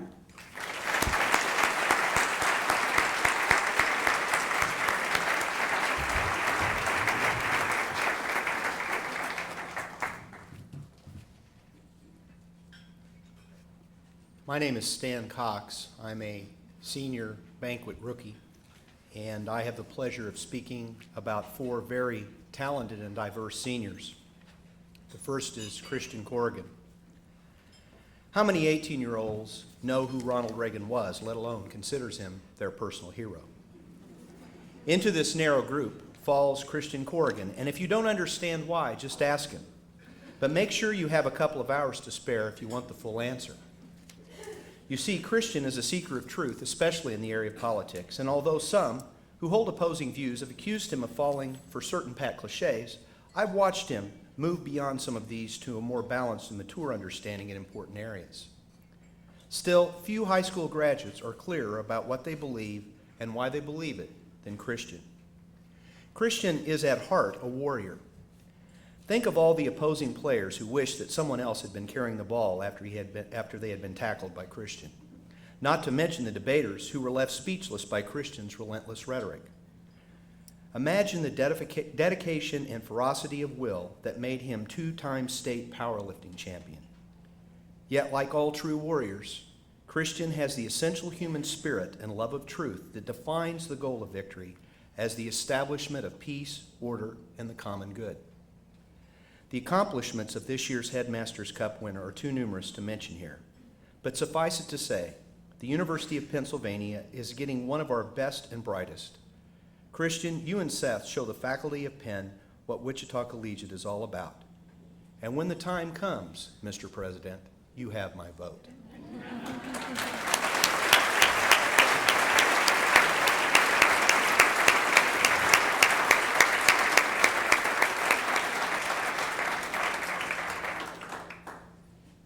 Scott Clark. Oh wait, is it Clark Scott?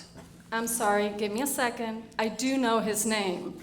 Clark, the man with 2 first names. This has managed to confuse his teachers every year. Half his commentaries start with Scott, while the other half start with Clark. This would be the only thing that would confuse his teachers about Clark. Everything else is as solid as it can be. Clark is visionary in nature and has a strong power for success in life. Ms. Pappendick describes Clark as ethical, optimistic, patient, stoic, wholesome, and hardworking. Miss Macy, his sophomore year, said, "He has a mighty force within him, a heart of gold, and a gentle disposition." Miss Stokely, his junior year, "A more focused, capable, and considerate student would be hard to find." Nobody doubts Clark's academic strength.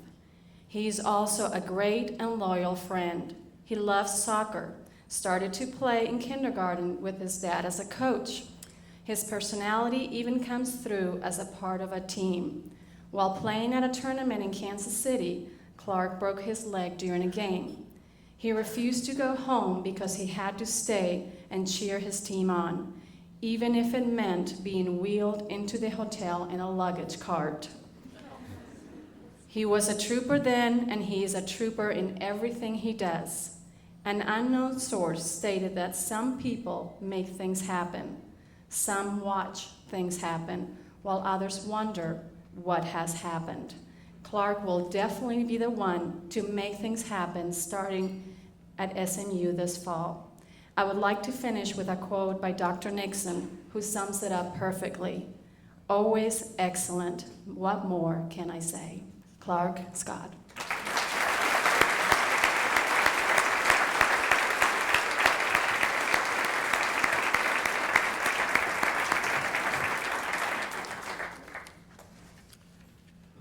Scott Buis is a method man. Scott Buis is a detail man. In the words of the street, Scott Buis is the man with the plan. I can honestly say I've never met anyone that is as deliberate and dedicated to following a plan of attack to achieve his goals than Scott. Unlike many students, when I explained to Scott the steps necessary to follow in order to do well on history exams, he actually followed these steps to the letter. Needless to say, he did wonderfully well in history. The same methodical persistence has been applied by Scott in the classroom, on the basketball court, and on the track. Who would you rather have dogging an opposing point guard than Scott? Who is a more focused sprinter? Who is more diligent in his studies? The only time I saw Scott falter is when he came up against Mrs. Teal, the woman with the plan, in regards to the starting time of first hour math. In a culture in which Hollywood and the masses praise spontaneous acts as heroic, we need more men like Scott who have a plan and will stick with it through all the varying tides and currents of life. We need steadying influences like Scott who will help us keep our focus and stay our course. I asked Kevin Michael to give me his view of Scott's character. He simply said, Scott is a man. I expand that assessment only slightly. Scott is the man with the plan. Scott, take your plan on the road and report back to us how it unfolds.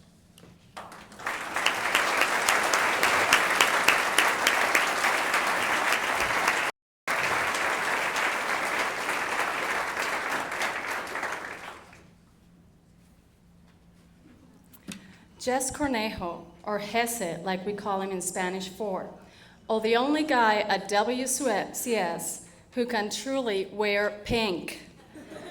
Joined Collegiate his freshman year and immediately became a friend to all his classmates. Jess is described by his teachers as a very polite, courteous student in the classroom. He's a well-rounded student athlete who earned a place on the honor roll during 3 of his years at Collegiate. Besides sport, he has also been involved in madrigals. As an athlete, he has been involved in football, baseball, and basketball. Coach Gear describes Jess as the ultimate team member, which is proven by the following: 4-year varsity football letterman and a member of the 2001-2002 3A District Football Championship team, and the 2003-2004 4A District Football runner-up team, and chosen as a defense back honorable mention of the NCAA Football All-League team, as well as a 2-time varsity basketball letterman and a 4-year varsity baseball letterman. Jess is the ultimate family guy, a proud big brother to his 2 siblings, who is very involved in this very tight family, who have instilled in him incredible values and have made him the gentleman that he is. This quality has not been overlooked by most of the female body of our school. Freshman hallway, 8th hour, here comes Jess, watch out. According to Coach Gear, no other senior picture displayed in his office has ever had such a following. Of course, it is not surprising that with all the quality Jess has, that his popularity does not seem to faze him. I hope that KU is ready to receive this all-American guy with all of his amazing values, who has an incredible future ahead of him. Jess Cornejo.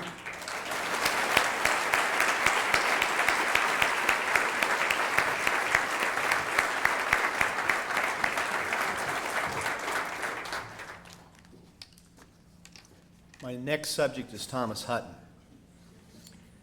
During his freshman year, I would frequently run into Thomas in the halls, and I do mean frequently. I kidded him that he was wandering the earth like Cain in Kung Fu. As the years went by, I became increasingly aware that Thomas' wanderings, like Cain's, had a purpose and destination, even if these were not always apparent to the casual observer. Thomas has overcome difficulties and persevered to become one of this year's most deserving graduates. In addition to carving out his place in the classroom, Thomas is a four-year letterman in both football and track, including membership in arguably the most formidable offensive line the Spartans have ever seen. I can't tell you how many times I've heard the term heart used describing Thomas. You have to have spent some time around Thomas to fully appreciate his unique sense of humor, but it won't take long for anyone to appreciate the loyalty of his friendship. In addition to his own contributions, he was a constant encouragement and cheerleader for others' efforts both on and off campus, whether as a bodyguard for Coach Fiegel or providing security for the world-famous band Norsilver. Thomas' presence was always felt and appreciated. As a freshman, he asked me if he could call me by my first name. I told him that if he made it to the second semester of his senior year, he could. Well, Thomas, Stan and the rest of the faculty wish you the best at Georgetown.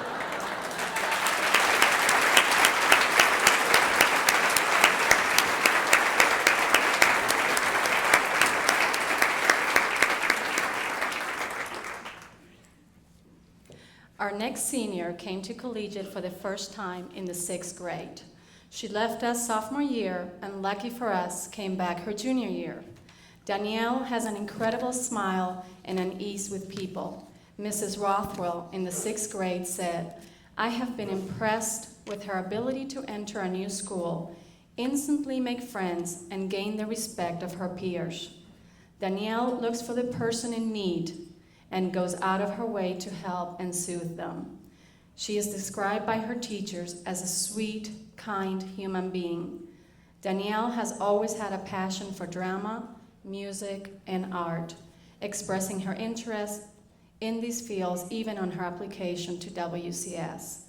During her years at Collegiate, she has excelled in vocal music and drama and was involved in the musicals Crazy for You and Beauty and the Beast. She has also been a member of Pro Humanitate and chosen as Miss GPA at Fashionetta. Nietzsche once said, "What does not destroy me makes me stronger." Danielle, who has a very sensitive nature, has had to overcome some tough moments in her life, but instead of letting herself fall, she has risen. And how high has she risen? She is beautiful inside and out, and her smile will fill any room she enters. She will always have a special place in my heart. I will not only remember her for her warm and loving personality, but also for making me go on the ride of my life. She made me conquer the Titan, and those of you on senior trip know what I'm talking about. Thanks, Danielle. I know, and I promise you right now, that if our paths ever cross again in a theme park, I will run as fast as I can. Loyola Marymount, watch out. There's a sunshine coming your way. Danielle Dix.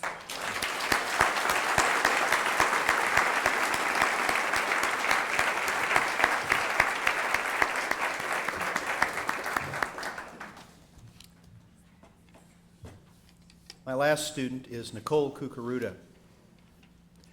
Nicole and I still don't agree what the topic of the class was. Imagine that.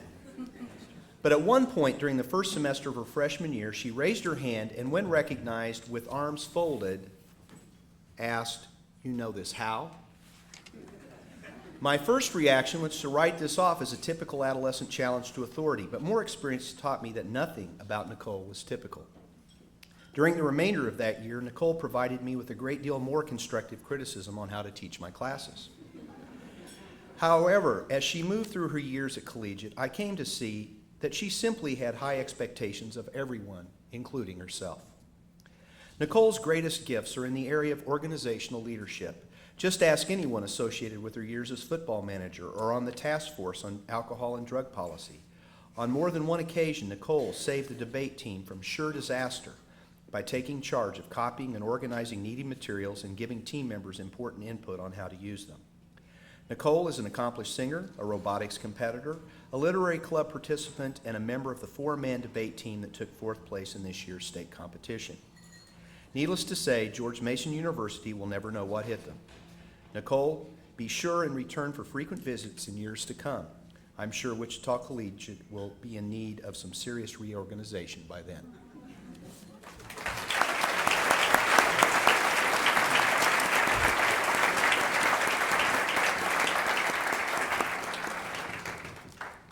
Good evening. In case anything goes wrong, my name is Kevin Michael.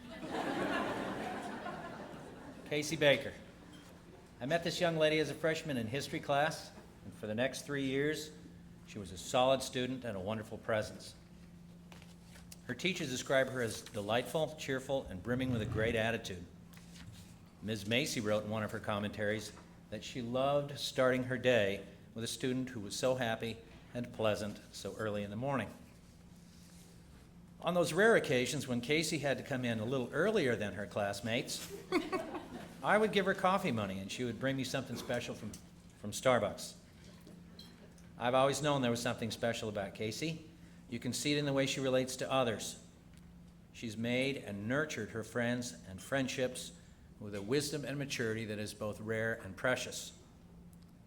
The foundation of her Good Life paper, which I was privileged to read, focused on family, friends, and faith. She said, faith puts the life in religion. Her faith in her family, her friends, and herself, I believe, put the life in life itself. She lives by these guidelines, and they will serve her well in anything she does. By the way, Casey, according to my records, you still owe me one more of those early morning sessions. Let me know when you're going to be in town. I think it's my turn to buy the coffee. Thank you for your wisdom, your insight, and your friendship, Casey Baker.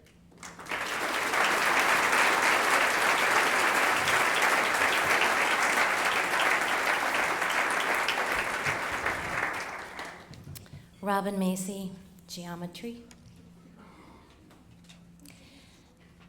Simply stated, Tony Hayes has it.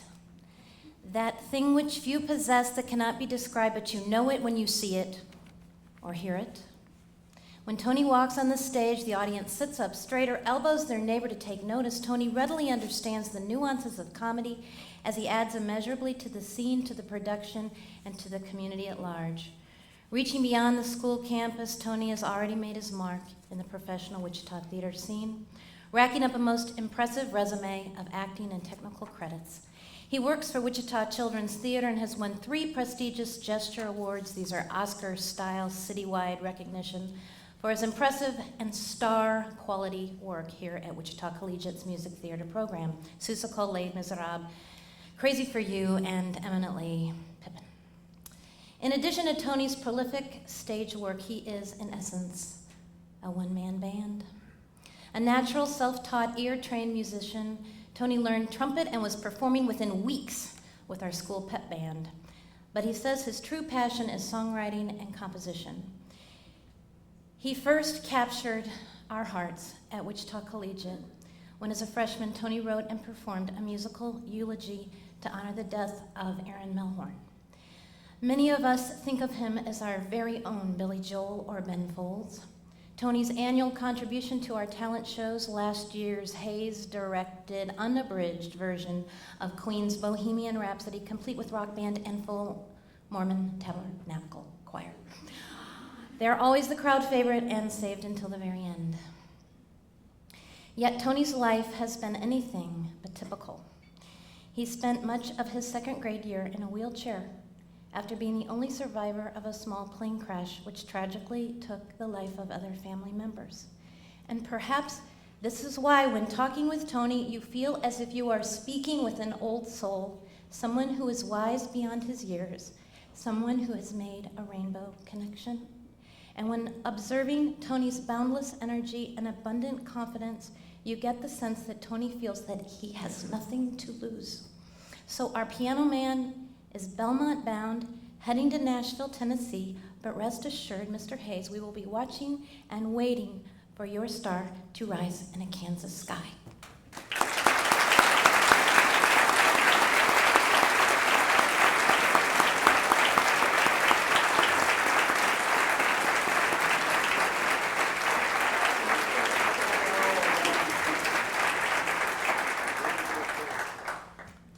Evan Kafarakis. It is the overwhelming consensus among the faculty that we were blessed by the presence of this young man. Coach Fiegel said that anything Evan did from the stage to the classroom to the basketball court was changed by his presence. He was one of the most coachable athletes he's ever had. This means, and I asked Coach to translate, this means Evan was willing to do whatever it took to help the team. Evan raises the level of enthusiasm for any group that he's around. I had Evan in history class. He was there, prepared, and ready to participate every day. Ms. Macy wrote, "It's fun to see his star shine on the stage and in the classroom." My father was in the Air Force, and as a result, I moved a lot as a child. I really admired how smoothly Evan adjusted to a new school and made new friends. He didn't blend in, he stood out. He made a name for himself in such a short period of time. One of my most pleasurable memories concerned the structured debates that we had in history class. Evan relished the opportunity for competitive activities, especially this kind of classroom activity. I suppose it helped that his brother Alex was on the other side of the issue. Mr. Nordgren said that Evan gave a spirited, energetic, independent report on Zorba the Greek. Evan, thank you for your spirit and your enthusiasm. It's been an honor to know you, Evan Kafarakis.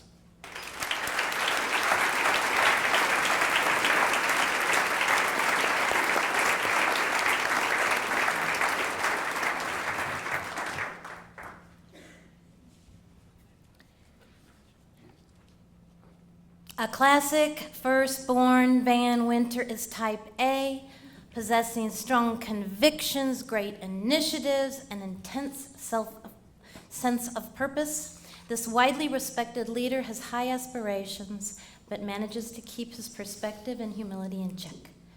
Blessed with abundant personality and talent, Van is a true generalist.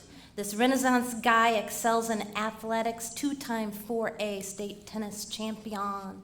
Leadership, class president, not one, not two, not three, all 4 years. Scholarship, graduating summa cum laude, and a veteran of our award-winning music theater program for Van. Looks, sounds, and feels good in the spotlight. Yeah.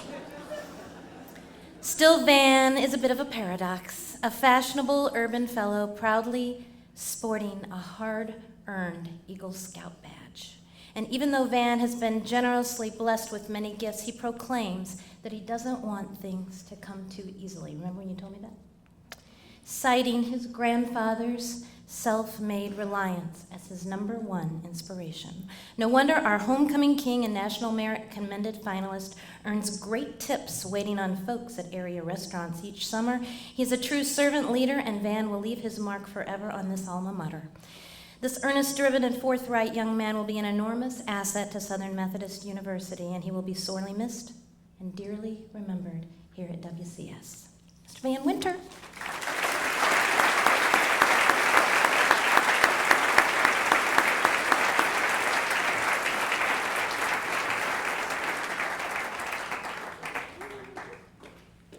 The next student I'm going to talk about is Sarah Birch. In one of Sarah's commentaries, Mrs. Michael wrote, "I know that she is motivated to improve her already good score during the next grading period." So I looked at the next commentary, and sure enough, it's exactly what happened. That may be the key to understanding Sarah. To prove yourself worthy is not defined by a single event. To prove is to improve. Even though perfection is unattainable, its relentless pursuit is what makes you worthy. Sarah is a living example of this. Coach Gear said, "Look at those perfectly manicured nails, and you'd never know what a dedicated athlete she is." She'd crush the ball and would make her want to hit it even harder. She set her goals high, and she never gave up. Mrs. Warren wrote, "Sarah has really taken charge of her learning." Mrs. Teal commented, "Sarah's work continues to be strong in all areas. Her positive attitude and strong study habits aid her greatly." In Mr. Nordgren's senior English class, they were about to start an extra credit quiz in which any correct answer by any student gets everyone a point. Sarah had slipped out briefly, and a student said, "Wait, Mr. Nordgren, we can't start without our MVP."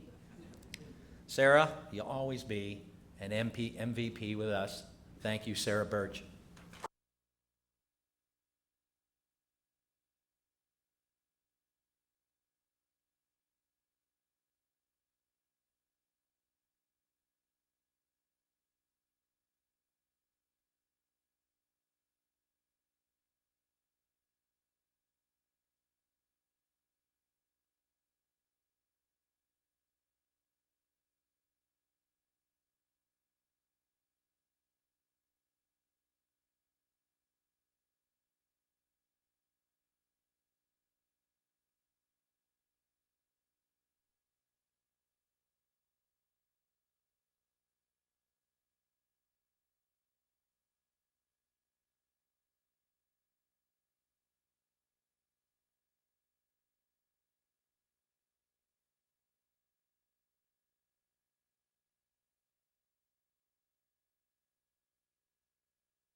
Or for the weak at heart. Named for her grandmother's, the eldest daughter of this adored Orsi brood, Sarah leaves Wichita Collegiate this fall, heading for the University of Tulsa. She will be gone, but never ever forgotten. Mrs. Stokely says that Sarah has the head and heart of a true student of literature. And Dave Hawley fondly reflects that Sarah arrived at tennis practice each afternoon with the SAT word of the day designed especially to expand the championship scholar athlete's vocabulary. Mr. Michaels states that her dogged focus and passion will ultimately win her rich rewards, and I say that when she is good, she is tenacious. She has earned a reputation for her unabashed willingness to defend the most unpopular point of view, and we all know that Sarah is well informed on matters of pop culture and fashion. Dr. Nixon comments on Sarah's sophisticated sense of humor and her fearlessness in defending the truth, or at least her perception of it. And until Mitch Fiegel met Sarah Orsi, he thought that I was the most high-maintenance woman in the school. She has proudly promoted collegiate Spartans on the tennis court and as a member of the French club and robotics team, honest to the core with a beautiful smile, a keen creative wit, Sarah Orsi, like her favorite Velveteen Rabbit, knows that the good life means being real. Sarah Orsi.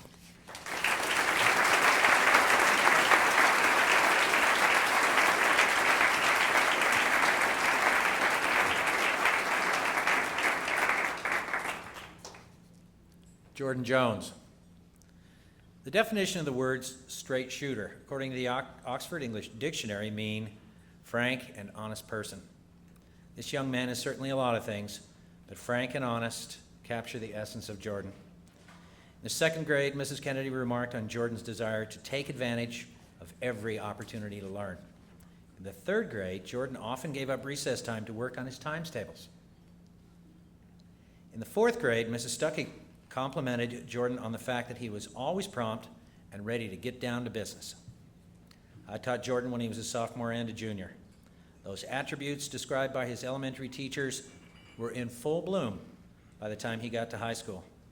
When he came to class, he sat in the front row. He was always ready to go.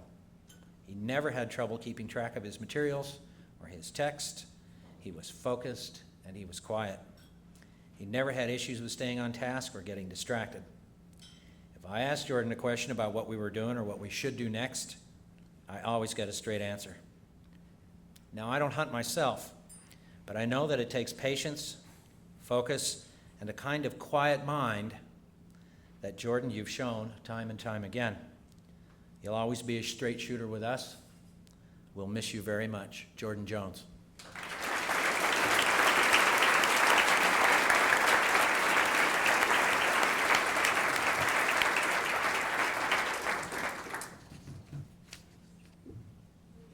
I have taught and known this gifted and sprightly young woman for 3 years, and I can attest to her talents and her strong commitment to walk a road less traveled.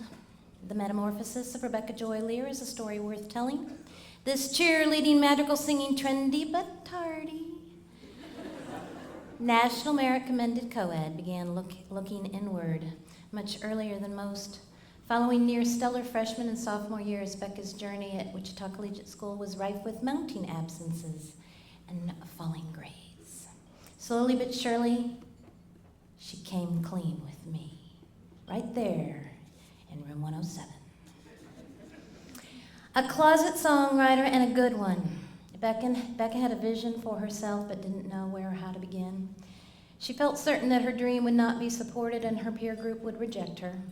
She began a metaphoric and literal journey, making 60-mile round-trip excursions to Sumner County for informal weekend exercises, rehearsals, and Becca began to create her own musical journal.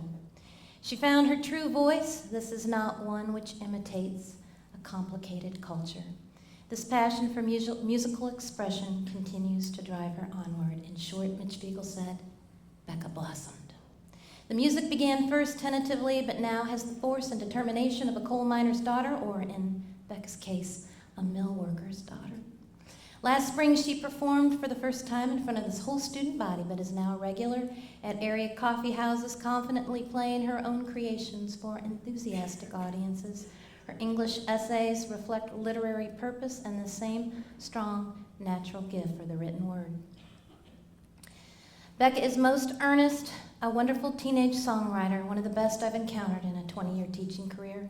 And this year, many mornings began with her smiling face, excitedly telling me of a new tune she wrote just last evening. But best of all, Rebecca Joy Lear found out that Wichita Collegiate was a means to a most important end, as Music City, USA is Becca Lear's future destination. Rebecca Joy.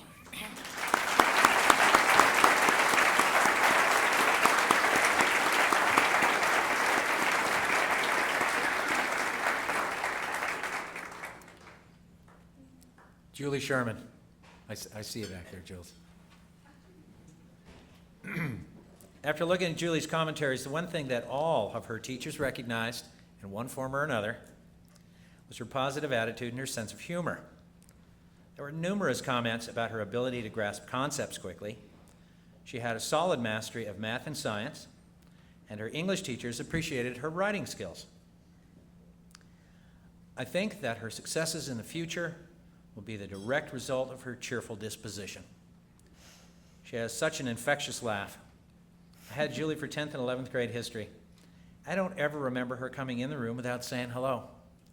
In fact, in the last 4 years, I can't remember a single time when she didn't have a smile on her face. Casey Baker spoke so lovingly of Julie in her Good Life paper as her pick-me-up friend. Casey said she always had a knack for helping her friends see the big picture when it was the little things that were bogging them down. She has a way of making you feel comfortable. I always found time during the day to sit and have a conversation with her, and I always went away with the feeling that she listened and she cared. Julie, please come back and see us as often as you can. You will be dearly missed. Julie Sherman.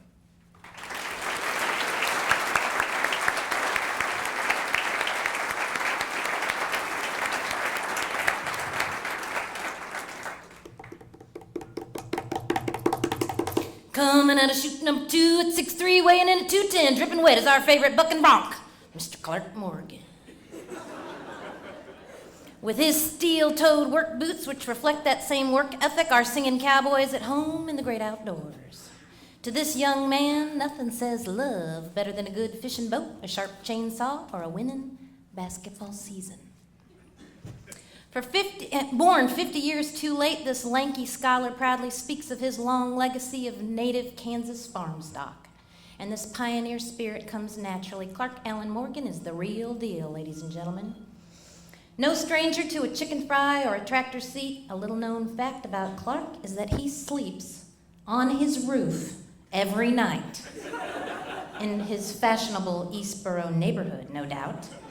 You can smell his truck at 40 paces, usually piled high with grass clippings, manure, or a recent hunting trophy. This determined sportsman brings that same focus to the classroom and to the athletic fields year after year, teacher after teacher. Sing Clark's praises as a conscientious learner, and as Coach Spiegel says it best, Clark is a breath of fresh air. As a senior, he was a leader on the football and basketball team, Stuco, and a member of Madrigals. We will miss Betty's enthusiasm at the games. I didn't raise no wuss. And Dr. Morgan's pointed phone calls. All of us teachers have gotten them. Clark says that he made a 94 on the geometry quiz last week. Is that really true, Miss Macy? But I especially will miss this young's amazing contributions to making a small historic landmark shine again. Clark Morgan, the John Wayne of the class of 2005 and a most deserving winner of this year's Jack Chesky Award, will find a new frontier to lasso in Red Dirt, Oklahoma next fall. Clark Morgan.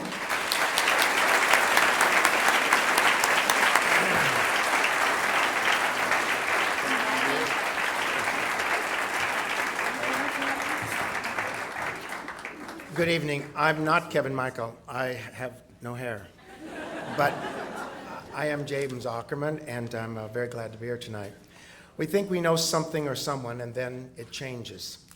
What is actual only for one time, and only for one place.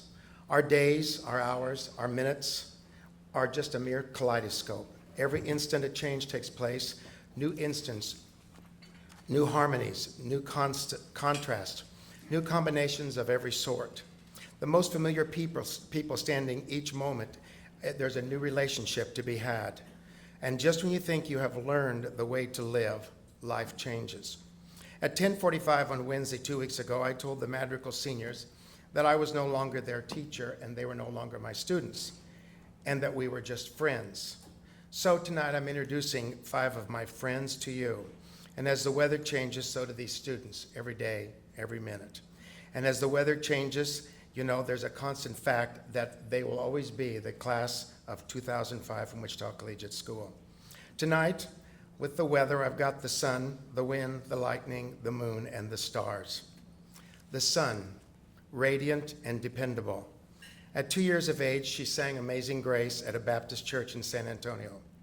At 4, she won a national dance competition, singing and dancing, Oh, You Beautiful Doll. At 6, she was singing and tapping I'm Just a Broadway Baby in Austin, Texas. Well, she continued singing and dancing and acting her way through Georgia and North Carolina, and probably through the Midwest and all the way to Wichita, and to the Wichita Collegiate stage. She has played many roles for us at Collegiate, and we remember every one of them. She is presently up for a Jester's Award for her role of Belle in Beauty and the Beast. She lived with me, we lived together with someone else for 30 days in New York last summer, and she worked on singing, on dancing, on acting, and she auditioned. It was to be a negative trip to learn what negative response was, but it was very positive. She got a lot of positive reaction from it, and no matter what her parents think, I think she belongs in New York. She is my New York traveling companion for 4 years. For 4 times, we've been there together. My teacher's aide and my friend, Rachel Rice.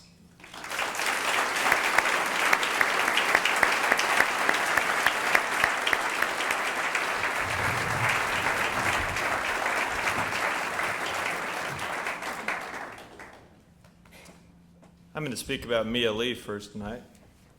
Mia Lee, a lovely person, a person whose beauty shines from the goodness of her heart. Jean Kerr once said, I'm tired of all this nonsense about beauty being only skin deep. That's deep enough. What do you want, an adorable pancreas?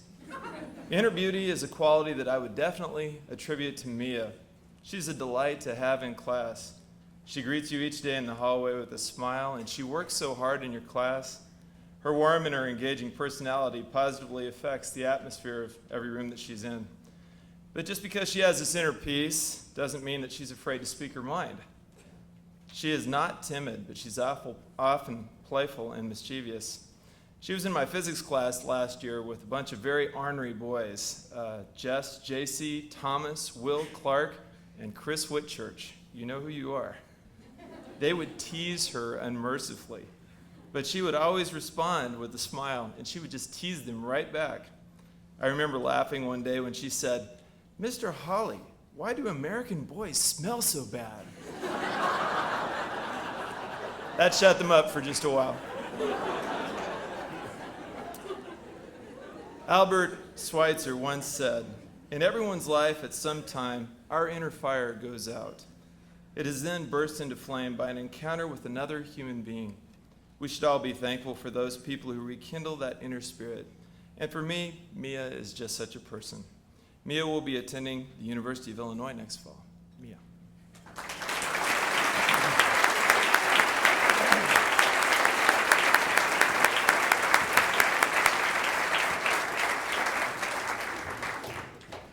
The wind, always hurrying, always hurried, and always searching. Very smart. She began reading at the age of 4. She would make a game of spelling words backwards and see if you could guess them. Crossword puzzles for fun. And if she told her dad that if she worked hard enough through high school, that she would know everything by the time she graduated. By 7 years of age, she became very sensitive with emotional intelligence to all the different characters in a show or a movie. And bored with kids' movie, her mother decided that she would bring home the musical Oklahoma, while her love began for Broadway shows. From Oklahoma to Pippin, she knows them all. She knows the lyrics. Just ask her. She knows the composers. She knows who played what on Broadway. She knows who played what in Wichita. A great mind. Always wanting to learn more, she even auditioned at Music Theater for Young People and was a member of several shows with that troupe. She's a great girl. She'll be sorely missed by me. With a big smile, my friend Emily Smith.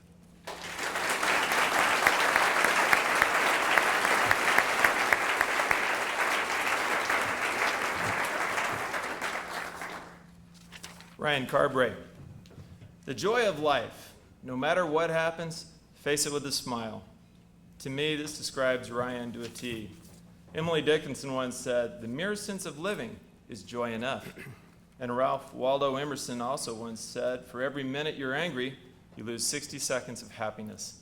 I often hear of students describing Ryan with these tones. They enjoy his unusual sense of humor and the fun atmosphere that he always seems to create around himself. It can be counted on that when Ryan comes through my door, he will be smiling. He'll ask me about how my day has been going, and then he'll crack a joke or two. He'll then sit down and he'll proceed to tease any student that is within range, but only in a good-natured way. He can laugh at himself as well as other people too. Not only does he have a quick wit, but I've also noted that he has a very, very sharp intellect as well. He wants to be an engineer, and he's well suited for this since he's quite good at building things and he has an analytical mind. He's also a very good athlete as well. My first knowledge of Ryan came from the time when my son's baseball team would play Ryan's team in the summer. His team was named the Cardinals. Ryan has the weirdest pitching style you've ever seen, and it would completely baffle all my players. And we spent many summers playing and usually losing to his team. But Ryan was always a gracious victor, though that didn't mean he wasn't going to tease us a lot about it. Ryan will be studying engineering at Texas A&M next fall.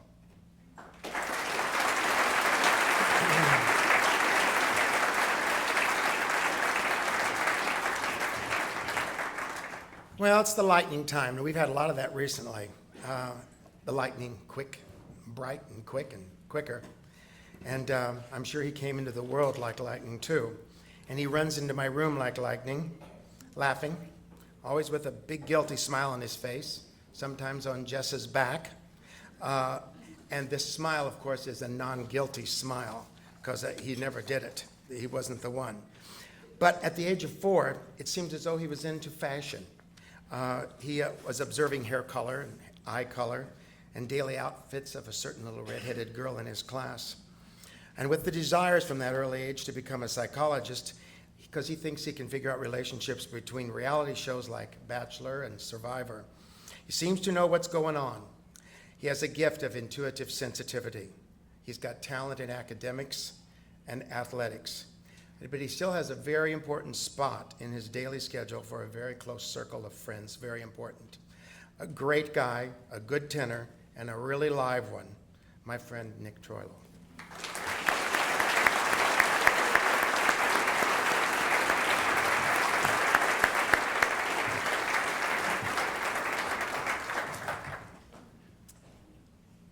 David Yu, a goal setter.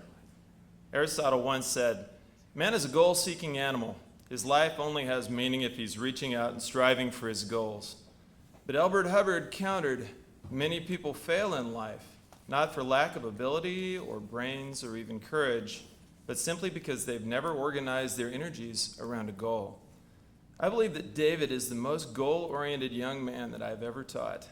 He came to the States with the goal of getting a good education and then gaining acceptance to an Ivy League school.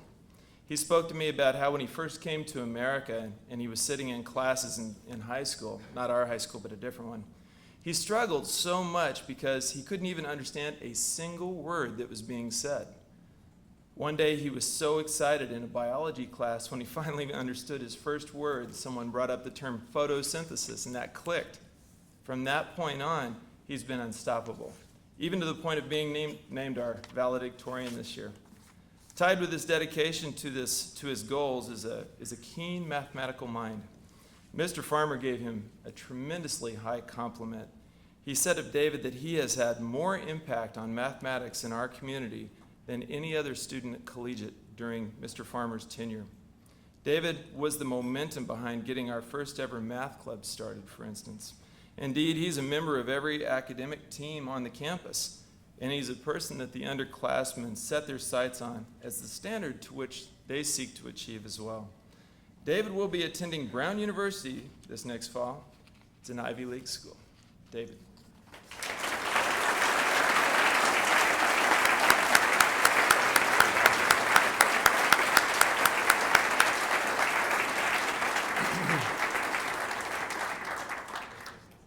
The moon, shining and very reflective. To his mother, he was always Puddle Bear. To his father, he was the boy. And to his sisters, he was that boy. And he was born into a family with a great deal of humor. But little did his family know that he was actually telling blonde jokes in kindergarten. And you can ask his teachers, they remember. He can take a nap about any place. He would come in my room quite early during break, and I would never see him again because he would be totally asleep under pillows. We would have to wake him for class. His parents found him one evening near the commode wrapped in toilet paper, sound asleep.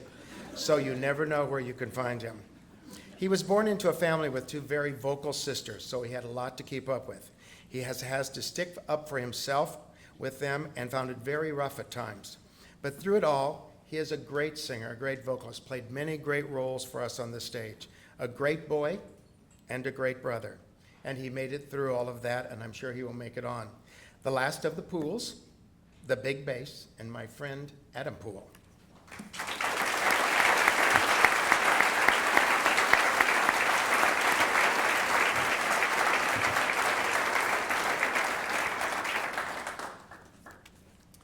Kim Bowman.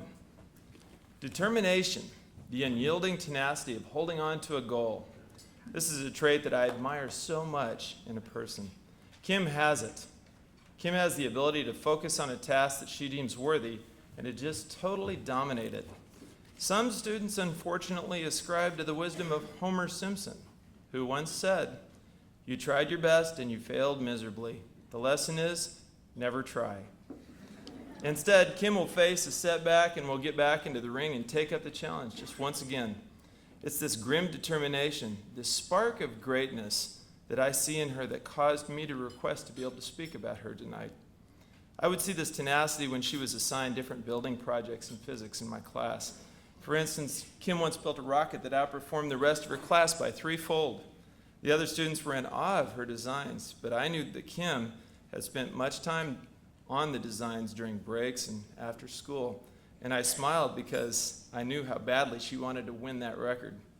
Looking through her files, I've noted that Kim has also impressed other teachers as well. Ms. Macy said, "Kim has been the light in my life each and every day. Even though the road was a bit bumpy this year, she's grown and overcome some obstacles with aplomb." It is such fun to watch wonderful gals like Kim evolve into genuinely spunky young women. Kim will be attending Wichita State University next fall.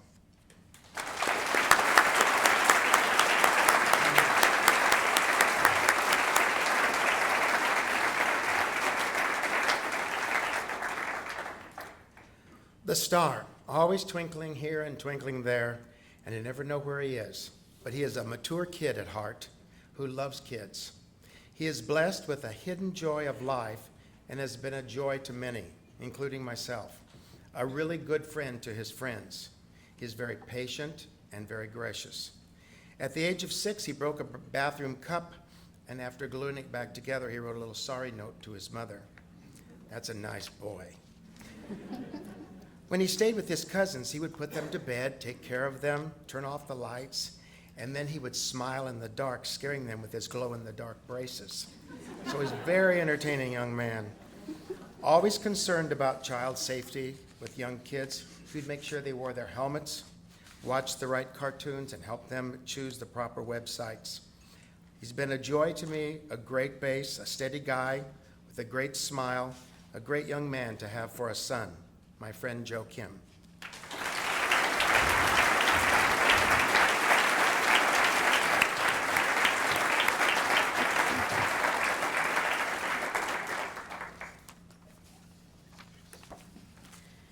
This young lady came to us from Wyoming as a brand new, apparently shy, 9th grader. Any fears about adjustment were gradually allayed as this young lady showed unusual maturity and intelligence. As her hairdo changed colors and became shorter and shorter that first year, we grew to enjoy and expect her Nixon-esque wit, even as she warned us that, and I quote her, "In Wyoming, where I come from, we don't give hugs." She is the youngest student I've ever sponsored, accompanied, or recommended for study abroad. Brooke made a huge success of her 9th grade summer abroad in France. Recently, our Brooke was praised for being bohemian, a term she soundly rejects. To aid in her rebuttal, let me paint a brief picture of a discriminating gal who is a study in contrasts.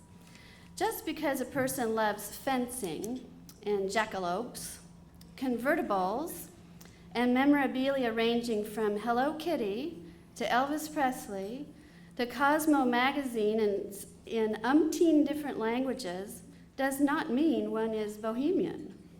Moreover, just because her taste runs from brightly sequined ballet slippers and Italian designer dresses in lavender taffeta to competitive fencing gear certainly does not prove that point either. A girl with diverse interests can dance on the Pont d'Avignon a few days after hitting the bowling alley in Arles, only a few months after studying at a prestigious old university in England. It may be true that they don't hug in Wyoming, Brooke, but we do in Kansas, and our cultured and eclectic, but not bohemian, Brooke Taylor deserves a big hug before she heads back east to George Washington University.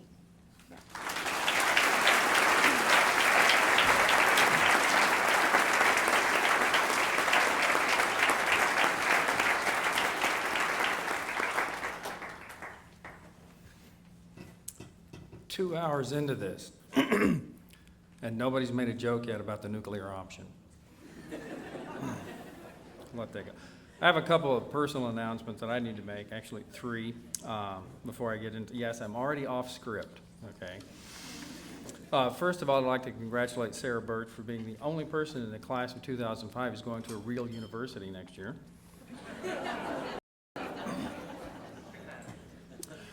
Secondly, a word of thanks to Mr. Bill Colbert. 3 years ago, Mr. Colbert came to me and he said, I'm moving Dory Young into your class. And I said, I don't need another student. And he said, someday you're going to thank me for this.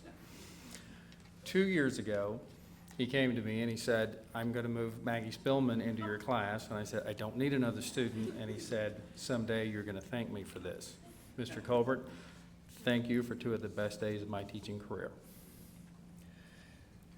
Finally, Mr. Munoz, I'm not going in order, so you be on your toes, and this is payback for all those times the band students were tardy to my class second period.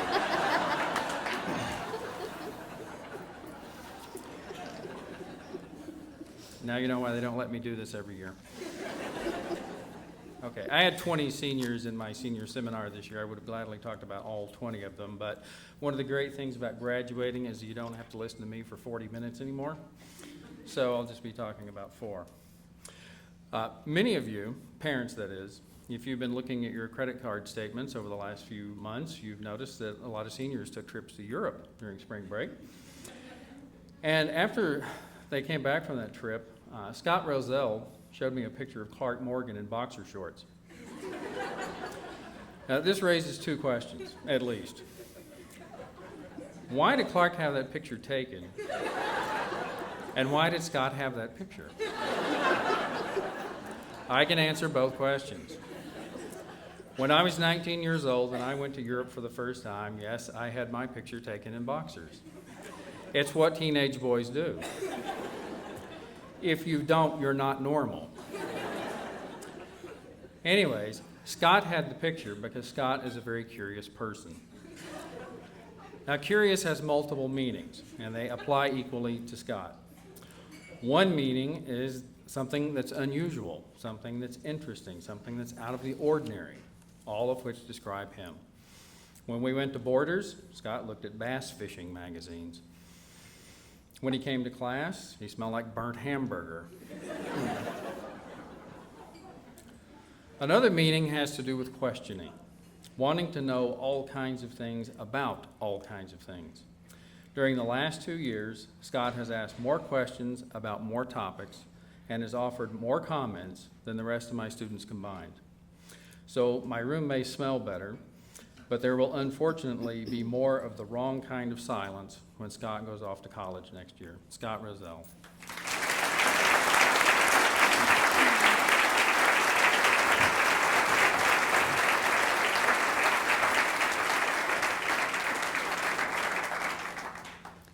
Hiding behind a relaxed, mild-mannered exterior and that well-cut, brand-new Italian suit is an analytical mind and the intimidating power of a black belt in karate. That is to say, he's very close. I have the word from his admiring sensei, who says he is just days away from that. Since lower school days, his teachers have described Eric LaRue as methodical, steady, purposeful, keenly intelligent, a joy to teach. Mr. Schneiderwin wrote, "Eric has shone like a beacon this quarter." Mrs. Kehoe noted that his work shows a depth of understanding. Our last hour AP French 4 and 5 class, all female, except for Eric, by the way, will testify to his steadiness. Nothing but nothing could disturb the student's placid demeanor during our last hour class each and every day. When faced with his female classmates' various moods and opinions of the day, Eric naturally reacted like a benevolent uncle or a slightly amused older brother. Numerous times a National French Exam and Fay Family Award winner, Eric also used his French last March to converse with natives and translate for family and friends in France. Yet Eric's intellect allows him high achievement in every single venue of his education. The Robotics Regional Award in Texas during his sophomore year was a personal highlight, as was his participation in Science Olympiad. It won't be a bit surprising to learn that Eric LaRue takes his education beyond the honors program at the University of Kansas to study aerospace engineering one day. Best of luck, Eric. I'm going to miss you terribly.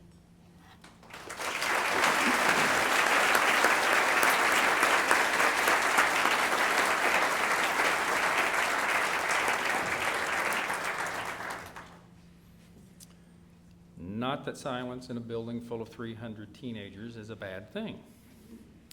In fact, the first people that I look for are the ones not making noise, which is why I noticed and have always appreciated this young lady.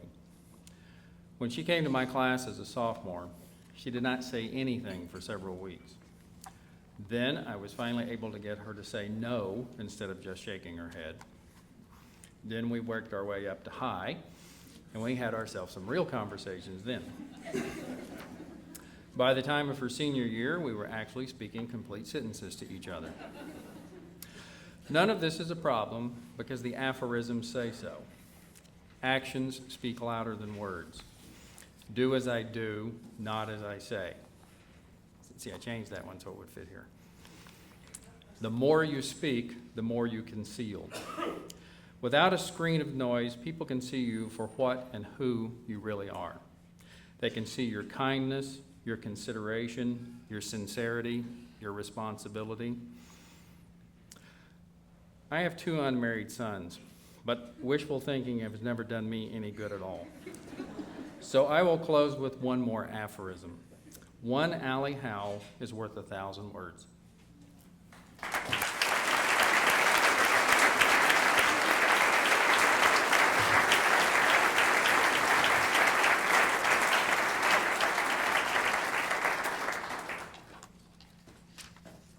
As I have told Charles and Mary many times over the years, I am in awe of Frances Steiner. Apparently, I am not alone. When she was a newcomer in middle school, it was written that her commitment and fervor are truly inspiring and indispensable for high-level performance. Frances did not rest on her laurels in upper school, but consistently took her work in all areas to a higher level. From my point of view, it seems that everything this young lady attempts, whether academics or arts, is done with poise and enthusiasm. After having written in her entrance exam essay that drama was her favorite subject, is it any surprise that we have enjoyed so many performances of this talented miss on our stage? By Frances's own estimation, the last one, Pippin, was her very favorite. By the way, on that same entrance form, a 12-year-old Frances listed French as her least favorite subject because of the unorganized nature of her French teacher. Let me assure you that the only reason this French teacher has been saved from such a distinction is because Frances served, along with Brooke Taylor, as a generous and willing aide. Merci, publicly. Like so many of her classmates, Frances is a credit to her family. She is openly proud of her roots. More than once, Frances has told anecdotes that show her admiration for independent decision-making. She still has a sense of wonder, and she's developed a discerning eye. This trait will stand Frances in good stead as we send her forward to Lawrence University. That she would want me to say, no, not Lawrence, Kansas, not Sarah Lawrence, but Lawrence University. And we are better for having known Miss Frances Steiner.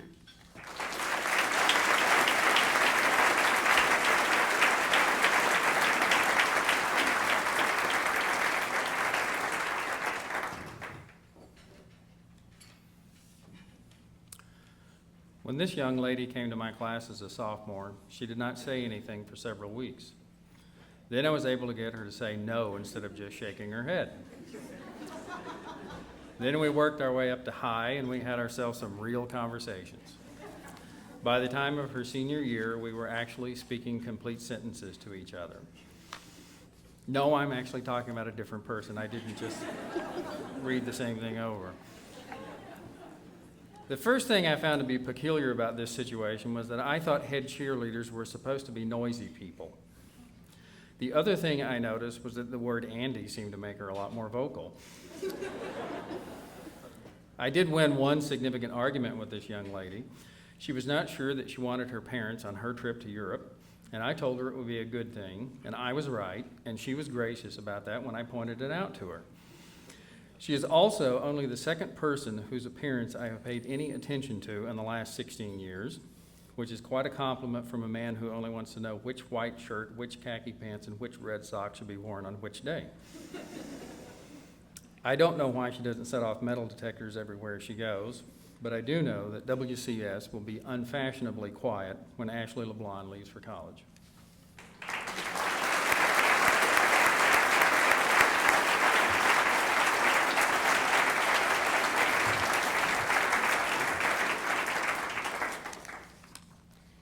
If ever there was a young person at our school who embodied the notion that an excellent work ethic in sports correlates to success in the classroom, it would have to be Kate Shockey. Whether it is academics or sports, the adults in her life have found that she is stable, unfailingly cheerful, and always, always prepared. Deborah Stuckey, who helped this fourth grade newcomer adjust to collegiate, credited Kate's outgoing personality as a boon to the process. It was said 8 years ago that Kate is learning important life skills that will help her to be a happy, productive adult who isn't stopped by obstacles. Coach Tim Lyons knows her well and said that Kate always worked very, very hard on all drills and conditioning because she knows in the end it will pay off. That work ethic was noticed by teachers and coaches alike who said she never gives up, always maintains good focus, applies the information she has learned. She faces everything with a smile, said Mrs. Nixon, and her sleeves rolled up. In 4 years of French, whether tackling nasty grammar or something more pleasant, Kate never appeared without her smile and her completed homework. Kate provided one of the greatest thrills of my career in the south of France last March. There will never be strawberries as delicious as those bought by a French-speaking Kate, nor memories sweeter than those of a picnic shared on a sunny day under the shadow of the magnificent Roman aqueduct, the Pont du Gard. Kate has the innate makings of a fine teacher. It's a privilege to salute someone who in her young life is already a role model for her elders.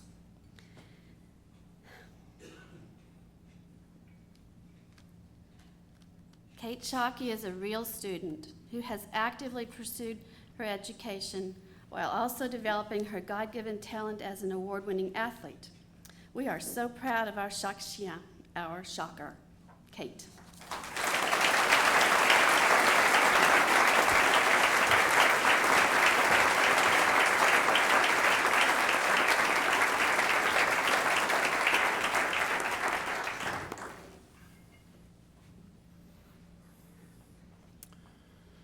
For better or for worse, there's always at least one person in the senior class with whom I believe I have a lot in common. I'm sorry, Andy, this year it's you.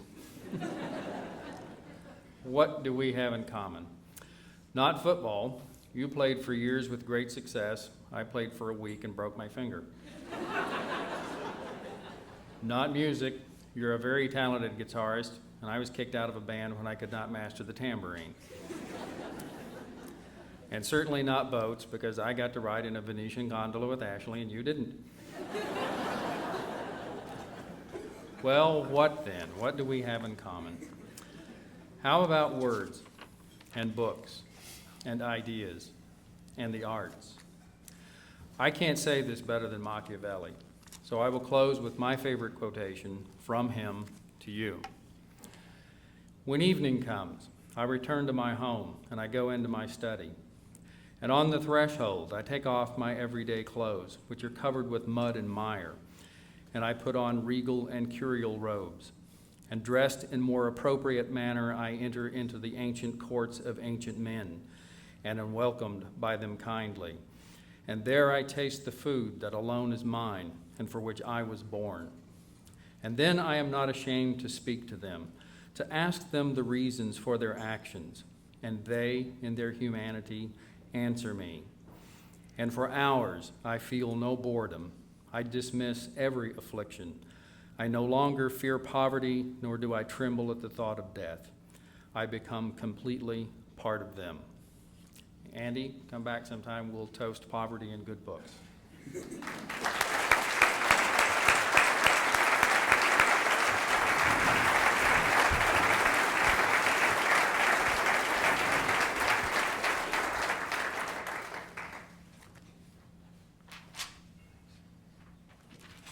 Hi, I'm Gil Farmer.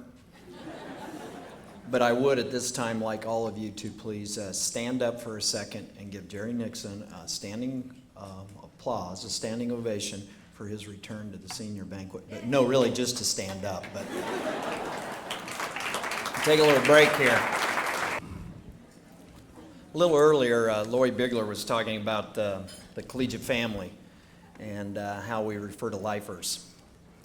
I refer to this class as lifers, the ones that started here when I started here. We started here 15 years ago, and there are kids in this room that started the same time I did. And my wife told me it's time to graduate. So, I do remember seeing all of you since the time you were in preschool and running around those halls, and it's such a pleasure to see what you've all grown up to become. We always talk about the collegiate family and how so many of our students are lifers. The students I will talk about tonight all came to collegiate in either middle school or upper school. and we have greatly benefited from their decision to attend WCS. Now, if you're not familiar with the application process, if you're a 5th through 12th grade student, when you apply to WCS, you're asked to fill out a questionnaire. Well, question number 3 is, what do you feel Collegiate would be able to offer you? I will share each of these students' answers with you tonight, and I always find it amazing to see just the path that they have followed with that, what they thought they were going to get from Collegiate and what they really did get from Collegiate.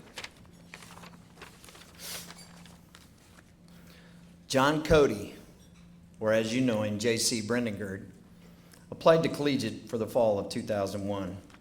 On his questionnaire, he writes, I think that Collegiate would be able to offer me a good experience scholastically and also athletically. I know that Collegiate would be an all-around phenomenal high school experience. JC has had a strong 9 weeks. He's been working very hard. He is always close to that A. He is definitely moving in the right direction. All these comments came from JC's teachers during his first semester at WCS. He was building his reputation in the classroom as a battler, always ready to dig in and fight. That spring, I coached JC in baseball for the first time. I found out just what a competitor he really is. He went to the mound, pulled his hat down low, low, lower, and glared at the hitter and let it go. He gives you everything he has on every pitch, just like he does in life. JC is a baseball player. He loves it. He is consumed by it. It is his passion. He received all league and all state honors as a junior. So imagine what it would be like to have that taken away from you. Well, this past fall, JC had Tommy John arm surgery, which means no competitive throwing for a year or more. This from a guy that's what he lived for. He has been a real inspiration to our team and our staff as we have watched him rehab each and every day at our team practice. He attacks his rehab like he attacked every hitter he ever faced. To watch this young man go from throwing a ball almost 90 miles an hour to more than 90 miles an hour at times, to being excited about being able to throw the ball just 10 feet is really amazing. His work ethic and desire will take him far in life as he continues his dream to pitch in college with a scholarship from Cali County. J.C. Brendengerd.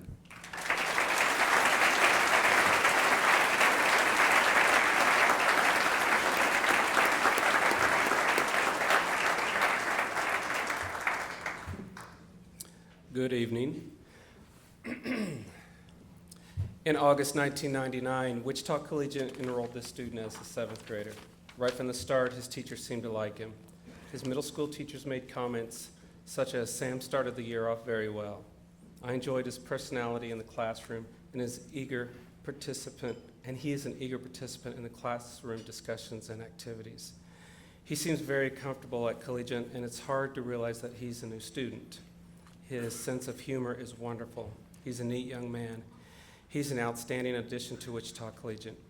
One of my favorite comments is, Sam is a very entertaining young man with a quick wit and smile, but he also has a serious side.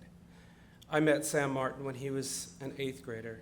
For the first few days of class, he was very quiet and kept to himself.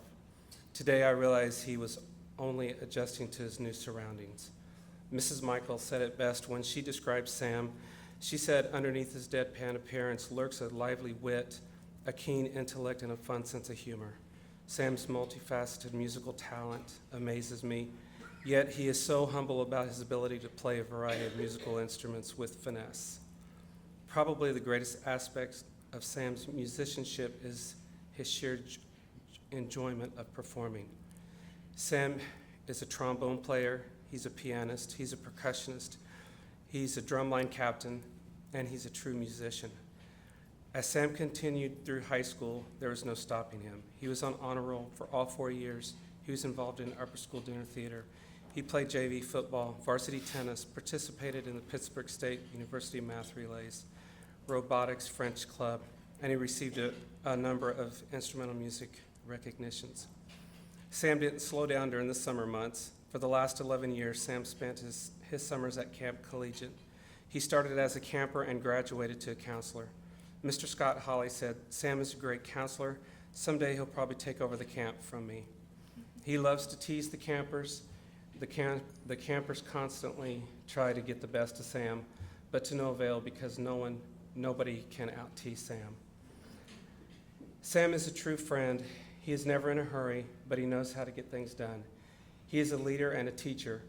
One of my younger students who was on the ski trip wanted me to thank you, Sam Martin, for showing the true meaning of the Continental Divide.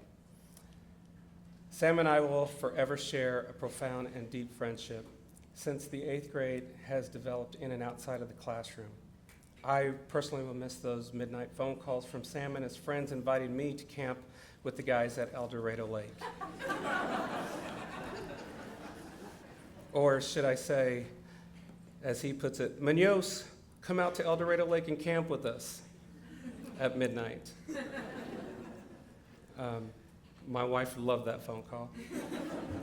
I'm still trying to figure out who I should alert about Sam at the University of Nebraska, Sam Martin.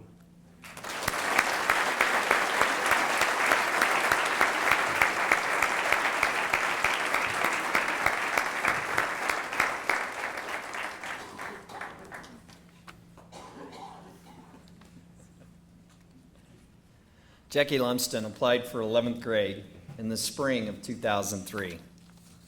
Jackie's answer to question number 3 was as follows: I feel collegiate will offer me more one-on-one learning with teachers, as well as the opportunity to be involved in more extracurricular activities. Now, as Mr. Colbert shared with you earlier, transferring from a school on a regular basis is a hard thing to do, but let alone to do it in high school is another thing.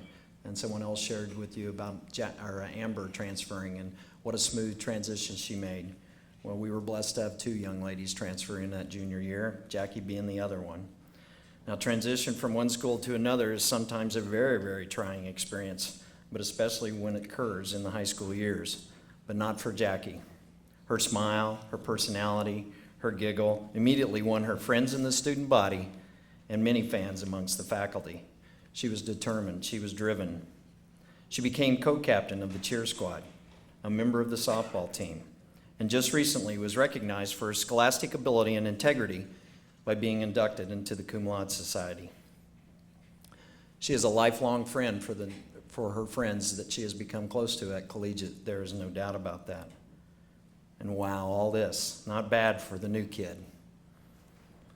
It's as though Jackie has been a part of this community forever. Blue Valley's loss was definitely our gain.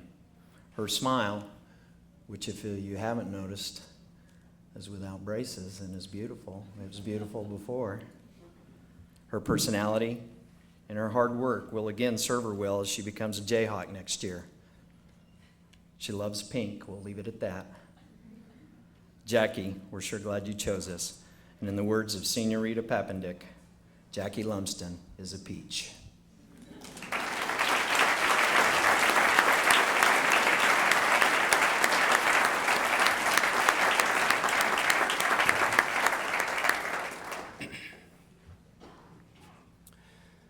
In my first year here at Collegiate in August 2000, my 7th and 8th grade band consisted of 14 boys, mostly percussion, guitar players, and a few wind instruments.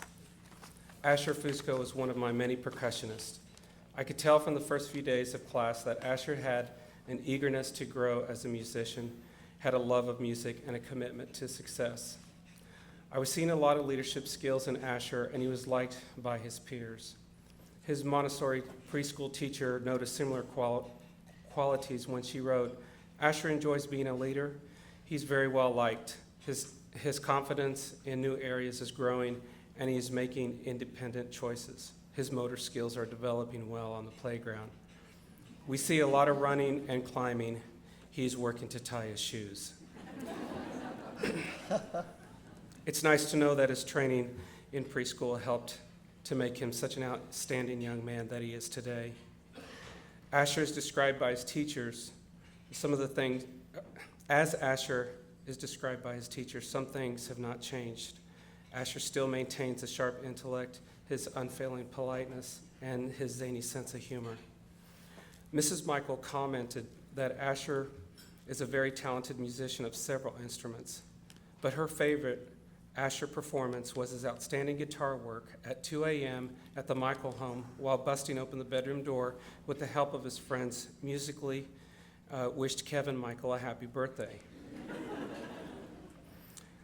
Asher has maintained a busy schedule while being at Wichita Collegiate.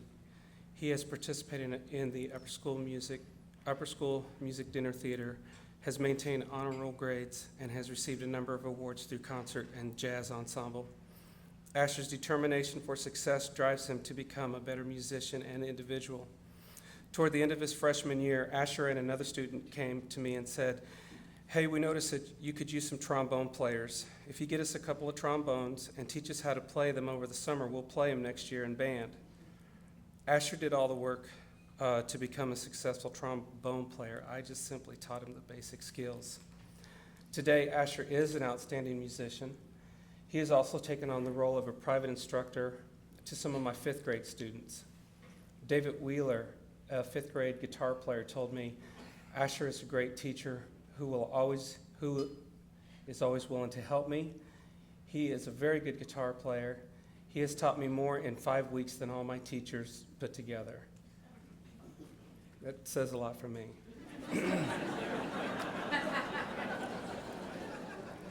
I hope Asher will continue his love of music and continue to grow as a musician as he moves on to Kansas University.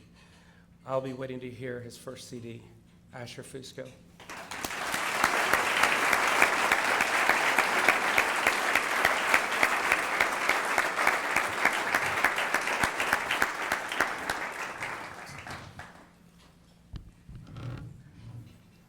In 7th grade, Chris Whitchurch visited WCS for the first time. Shortly after that, he filled out the application questionnaire and applied to attend Collegiate in the fall of 2000. He writes, "I feel Collegiate will provide me with a great education, and I will receive it if I work hard." Pretty profound for a 7th grader. Work hard he has. In his 5 years at WCS, he has only had one semester grade below 90. He has been on the honor roll every year. His hard work has paid off. His hard work has also paid off on the football field, as he became a 2-time All-League player and recognized as an All-Metro player this year, the first Spartan to ever receive that honor. Chris has been a 4-year letterman in track. And my favorite Chris story is, he's so stoic. And, I'd always said, one day I was standing there with Coach Lyons, and I said, "Chris, do you ever smile or laugh?" And he said, "Coach, I'm dying inside."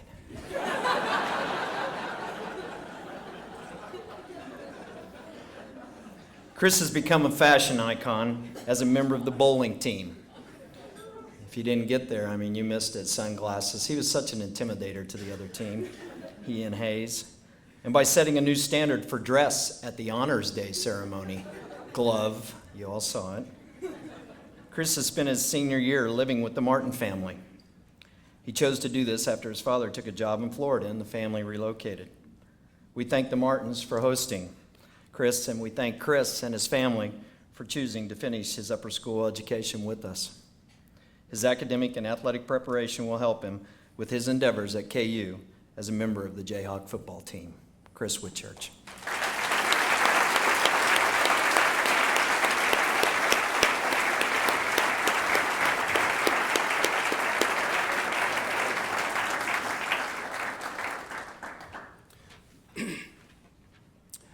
One day I received a phone call from the office.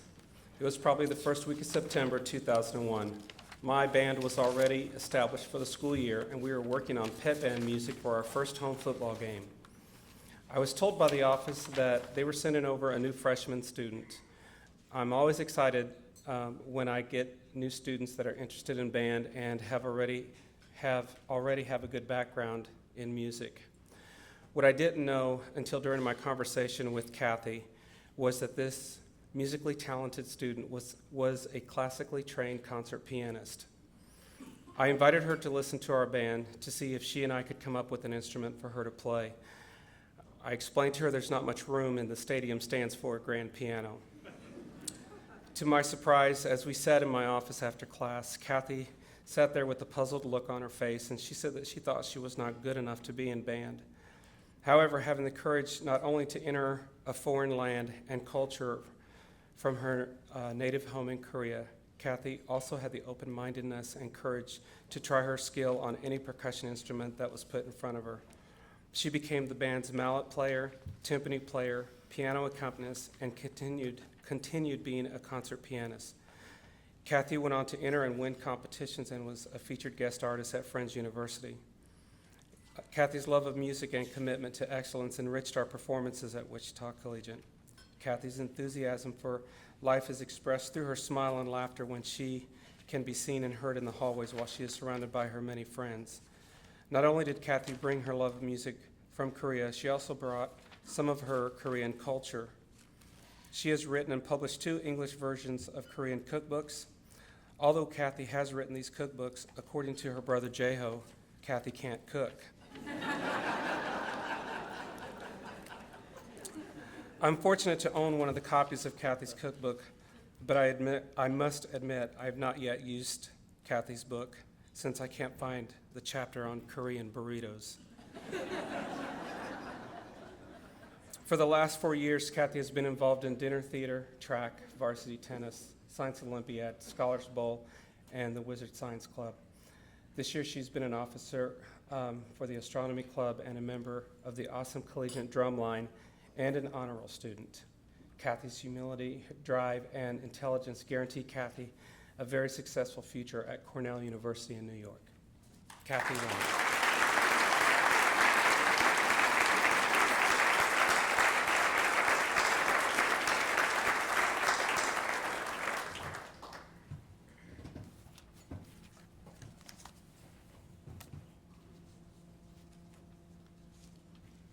Kevin Amos applied to go to collegiate in the fall of 1999 as a 7th grader.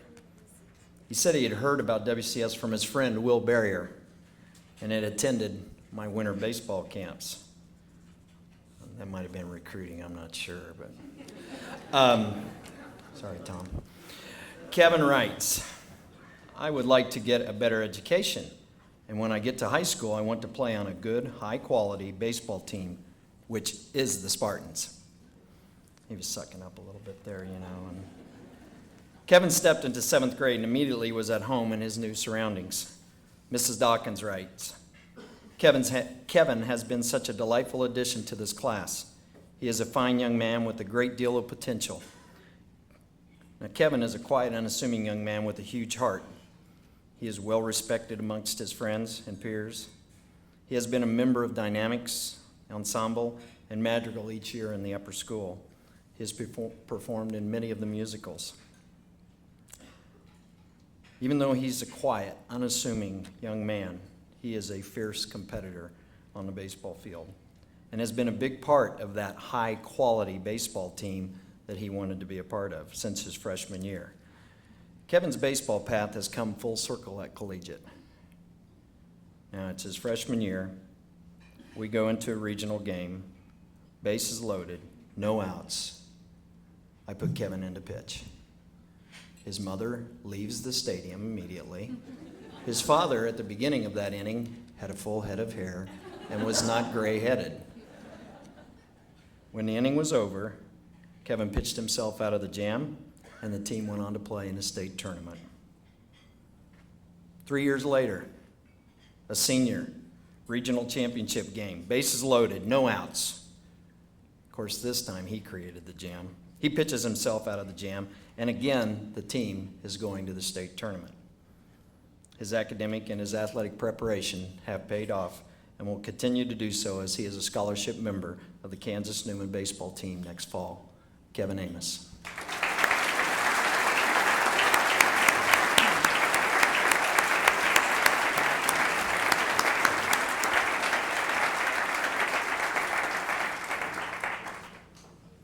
Good evening. I'm Pamela Papendick, and I look to the stars for my inspiration. I use the students' birth dates to tell you a little bit about them. And I call my students my estrellas brillantes, my brilliant stars. Those commanding personalities born on January 30th, the day of Take Charge, are leaders and have great talent for guiding, entertaining, teaching, explaining, and in general making their ideas clear to others. Lindsay quietly leads by example, and she gets it done. Her IQ, for inspirational quotient, is indeed very high. Highly persuasive, Lindsay seems to be happiest when she's building something from scratch, getting in there on the ground floor and directing it from the get-go, thinking of the big things, giving it her own Lindsay touches. She has more than 50 hours of community services, including work with United Teams and the complete operation of the Red Cross blood drive. She symbolizes creative intelligence, ultra-feminine with positive traits of charm, grace, and a loving spirit. She is astute, organized, and socially conscious. When crises arise, she's in her element because she possesses good judgment and knows that this is only a necessary preparation for future decisive acts to come. Failure is nothing more than a temporary setback and ultimately as an important lesson to be learned. She has a dry sense of humor, is very practical, but can also be seen as an idealist, tending to do things in a grand manner, driven towards high level of achievements in her search for success. She's highly active and may have to find time for rest periods. She has a love of independence and generally does best working on her own without too many rules and limitations placed on her. Mrs. Northfleet describes her as graciously rebellious. She just has to do things in her own way. For example, everyone knows that her parents are aficionados locos for KU. Well, she's going to attend K-State in the fall. You get the point. I present to you the fiercely independent and radiant Lindsay Thurlow.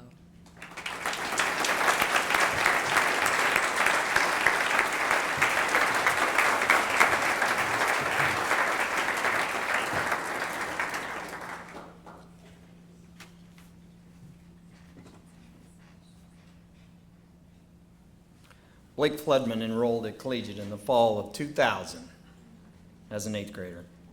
His questionnaire reads, "I think Collegiate will be a fun school to go to. And they have good athletic teams. Oh yeah, my grandpa thinks it would be a good idea too." Well, those of us that got to know Red, he was a great man. He cared very deeply about his grandkids. And he called me one day and he said, "Coacher, there's Red. You done a hell of a job with Banks. I don't know how you did it. But Blake, he's going to be a challenge." He said, "You need to get him through there. He's a good kid." Well, Blake is a survivor, and I don't mean one of those reality show guys.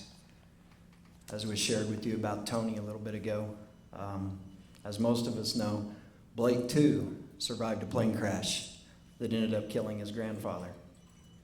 So it was no surprise at all to me that Blake has survived a rather bumpy trip through the upper school. He left the upper school for a year and refocused his efforts in the classroom. Mr. Michael says if it was up to him, he'd give Blake the Turnaround Guy Award for his successful return for his senior year. This is a tribute to his spirit and his passion for life. Is he honoring? Yes. Is he passionate? Yes. Is he the best friend you'd want to have? Yes. All those things from his classmates. One of them started to tell me, "Oh yeah, he's just the calmest." Okay, no, not really. He's not calm. This is what Blake's friends love about him. He has that twinkle in his eye and that smirk that means the wheels are turning inside. I call this the Floodman factor. Blake was a 3-year letterman in football and a big part of this year's success. Blake, I understand from reliable sources that you occasionally nodded off in Mr. Norgren's last hour English class. And I checked with Mr. Norgan about this, and he informed me that after a thorough animal-based psychological profile that you guys did in his class one day, you found out that the person you most want to be like is Mr. Norgren. I'm not sure that KU is ready for 2 Floodmans on campus, but it's going to happen next fall. Blake Floodman.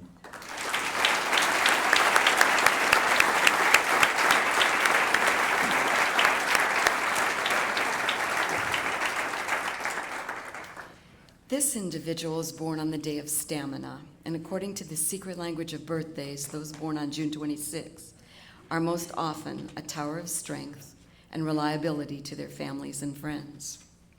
I've seen her grow and develop over the past 4 years academically, emotionally, and socially.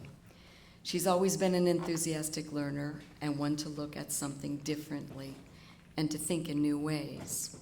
Mrs. Stokely says, Sarah Watson is one of the most comfortably individual students I've had the privilege to teach. At an age when many teenagers find differences from their peers disconcerting, Sarah thoroughly enjoys hers. She has traveled widely and has a special love and concern for the planet and all of its inhabitants. She has the ability to look at the global picture, which is rare in one so young. In addition to her countless hours at school activities with camera in hand or around her neck for the yearbook, she is active in robotics and works daily in our early childhood division. She is involved in community service. She genuinely wants to make the world a better place. She's a take-charge individual with great organizational skills. Sarah is reliable and true to her word, direct in saying what she thinks, but is sensitive to the feelings of others. She is warm-hearted and strong of character. Sarah is funny and fearless and doesn't back down from a challenge, not even a roller coaster ride, one of her big fears I just recently learned. She's determined, involved, energetic, outdoorsy, practical, honest, and sincere. And it all goes on.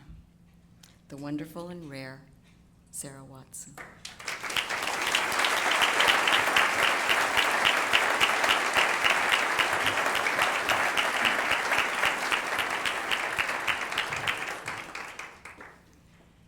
There are not many young men who merit the appellation of gentleman more than Trey Anderson. Perhaps his brother Cole, as Mrs. Bigler suggested, but not many. Always courteous to his teachers and considerate of others, Trey acts, as well as dresses, the GQ part.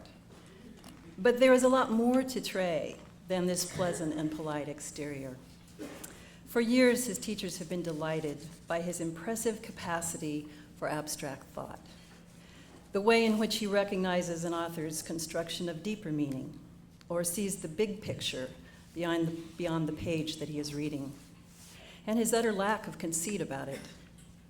Few students can so adeptly move from specific details to the complex ramifications they suggest. But Trey has excellent peripheral vision when it comes to the comprehension of ideas in a text. In addition, he is blessed with the ability to express all of this insightfulness with clarity and humanity, and he has honed his talent as he has matured. Not only has Trey grown as a student, but he has also made huge strides with those long legs on the basketball and tennis courts. In this winter's neighborhood game with Capon, we saw glimpses of greatness, as Coach Fiegel put it, in Trey's performance. He was determined to win that game and demonstrated right then that he had learned how to work and wasn't about to shy away from the amount of effort required to succeed.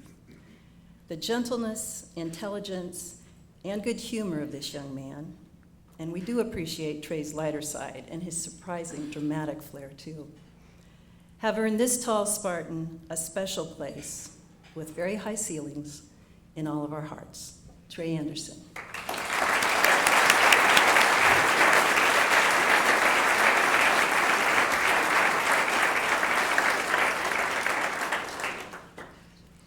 Adam has a big honkin' Hummer with bass speakers that pound a beat when he drives up to school. 4-year-old Miriam Young says, "Mommy, there's that guy who makes my chest thump with his car." He was born on March 15th, the day of heights, which makes him ambitious and generally concerned with getting ahead and making it to the top. He's competitive, charismatic, enthusiastic, and displays natural leadership ability and magnetic qualities, which makes it likely that others will follow him.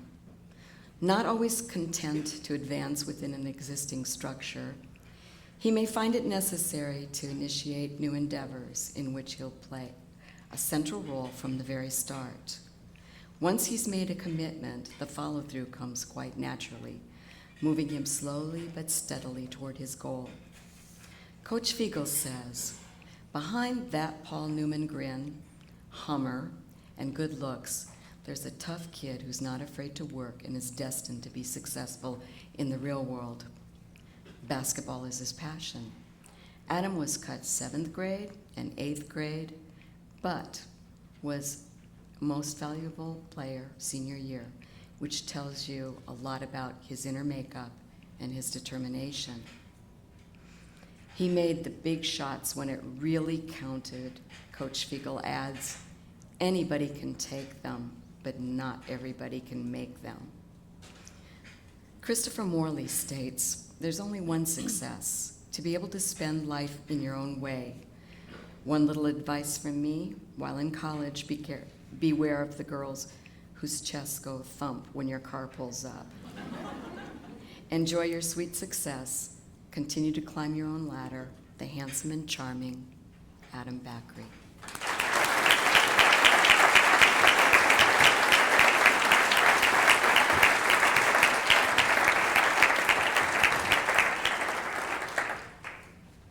Behind this young woman's luminous smile lies one of the most genuinely kind and empathic students I have ever had the pleasure to know. Joining the class of 2005 in the 6th grade, Stephanie Anderson quickly found her place in the heart of the class. She became very involved in the life of the school, and over the years we have watched her dance with grace and spirit. Her dance coach has praised her dynamic style and her natural ability, and her teammates made her co-captain, and have watched her play tennis with such determination that Mr. Hawley says she is one of his most improved players, sometimes even playing with borrowed equipment, like a Goddard student's one-size-too-big shoes, but fighting through the blisters. Did I mention that Stephanie sometimes forgets things? And we've watched her immerse herself in the community service activities of Pro Humanitate. And while she is certainly a strong student who has proved herself in the classroom and distinguished herself by the responsible manner in which she has made up work when absent, it is her propensity for putting others first, thinking of them, caring for them, that inspires the rest of us and prompted her peers to select her as a homecoming queen candidate this year. Stephanie's friends even show their very high regard for her strong commitment to her faith by scheduling their time together around her church and family activities. As Ms. Macy says, Stephanie's devotion to her faith, family, and friends is the essence of her being. Through her confident knowledge of what really matters in life, her intelligence and her sincerity, Stephanie shows us the clear beauty of a generous heart, and we will not forget her lovely and loving example. Stephanie Anderson.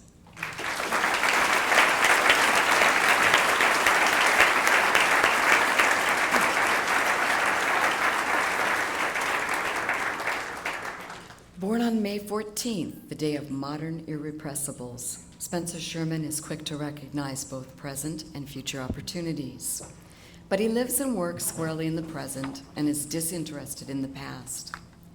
He's not shy about making a break with traditional methods, establishing his own style, and advancing toward a modern way of doing things, which he'll do in an energetic and impulsive manner.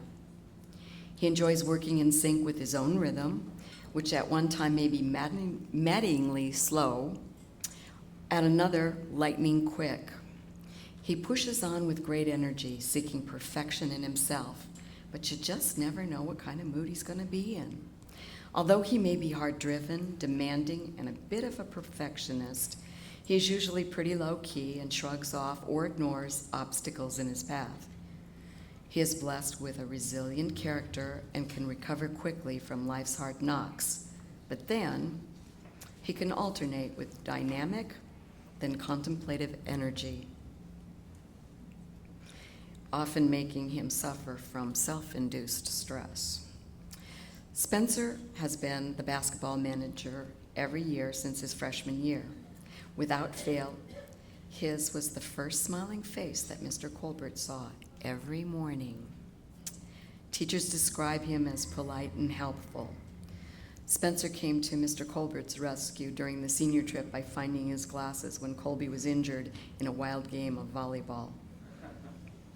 Plutarch wrote, "It is circumstance and proper measure that give action its character and make it either good or bad.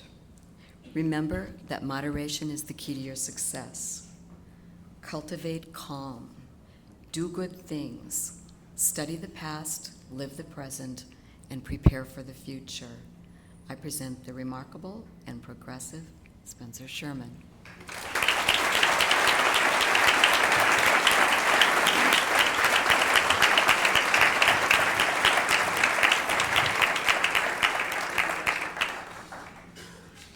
If you sit very quietly, you may be able to detect a slight vibration in the room. This is not due to the air conditioning system or a plane overhead, but its likely source is Jerry Chang's leg, which I have no doubt is jiggling madly at this point so late in the evening. This outlet for Jerry's constant nervous energy is just a tiny manifestation of the perpetual drive to be doing and thinking that fuels his being. Jerry's mind is always in motion, whether debating the validity of a classmate's position on Blake's poetry or hypothesizing an explanation for a phenomenon in Kim research. The drive with which he approaches life is evident in all of his actions, from the hours he poured into making last year's homecoming a success, to the artistic care with which he produced an amazing and delicate drawing of Faulkner's bear for American Lit Seminar last year. It emanates from his competitiveness in Science Olympiad and his erudite exploration of mathematics. Is it any surprise, then, that he was a winner of the WCS Math and Science Award this year? Whether he is in the classroom or on the tennis or basketball court, Jerry is present in the moment. Coach Fiegel commented that he has met few people who can have such a profound effect on a basketball game in a few minutes of play. We have watched Jerry mature over the last 4 years into an intellectual spark plug and an amazingly empathic and mature individual. When he walks solemnly down the aisle in cap, gown, and flip-flops on Sunday, we will laud his growth and the launching of his career at Penn, but we will also cherish our memories of Jerry as the possessor of one of the most agile and vibrant minds we have known. Jerry Chang.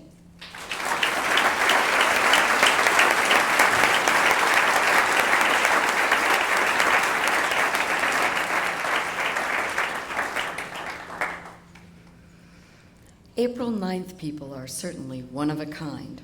Cherie Peterson was born on this day, the day of excess. She's the embodiment of grace and talents conveyed in excess.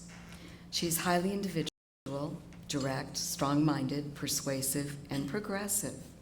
She's a doer with particular genius for translating ideas into action in the most practical ways. Cherie strives to transcend the ordinary and proceeds towards excellence in all that she does, setting an example of a kind of uncompromising behavior. She is disciplined in work in a way that most people cannot emulate. She is social in nature and enriches the lives of others by sharing herself and her talents.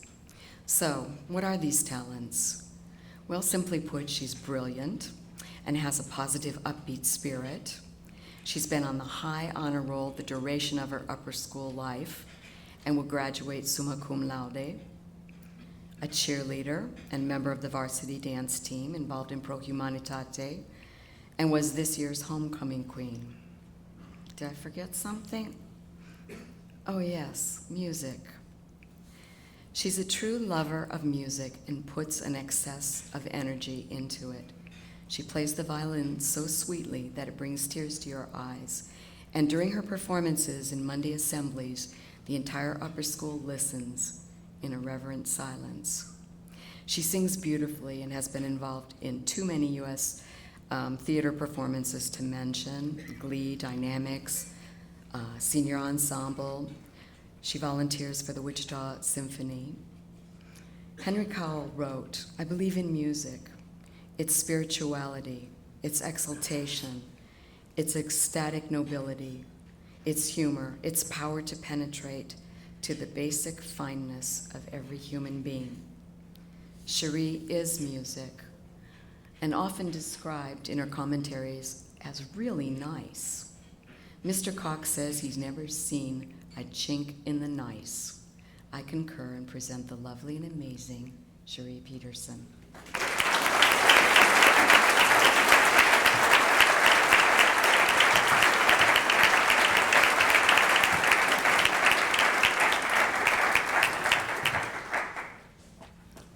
And so we come to our last senior. I think this young woman probably was placed last on tonight's program because we all know that, beyond a doubt, she possesses the patience and the stamina to wait through the entire evening. When her teachers describe Kana Wilson, one frequently hears terms like intense, persevering, driven, tough, competitive, and full of integrity.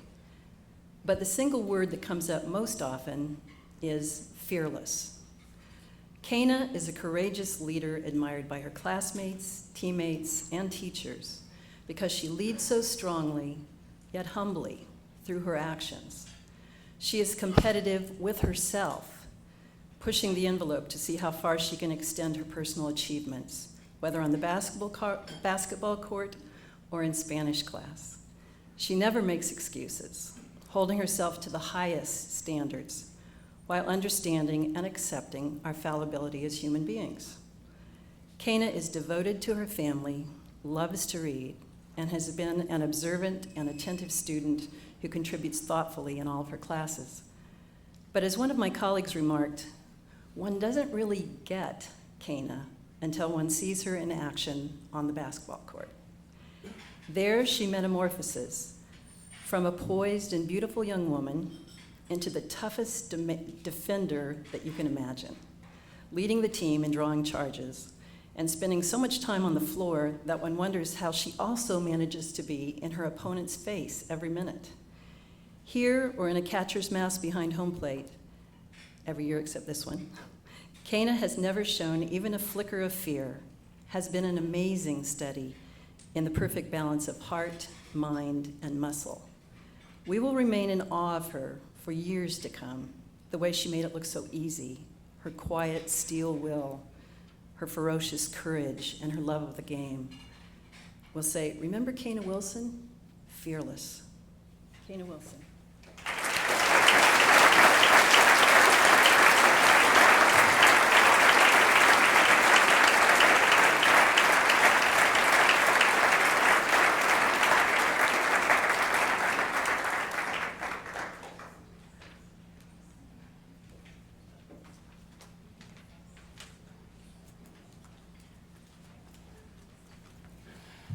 We have a couple of minutes now while Gary and Coach Gear set up the video projectors to stretch and stand and move around a little bit.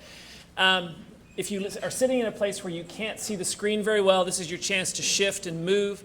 After the video, there's a couple of quick comments, and then the evening will be over. For the faculty, I'd like to thank Maggie and Will for stripping us of that last nagging shred of dignity that we had. Seniors, 10 o'clock tomorrow morning. First E free. Thank you. Thanks everybody for coming. It's been a great night. Drive safely home.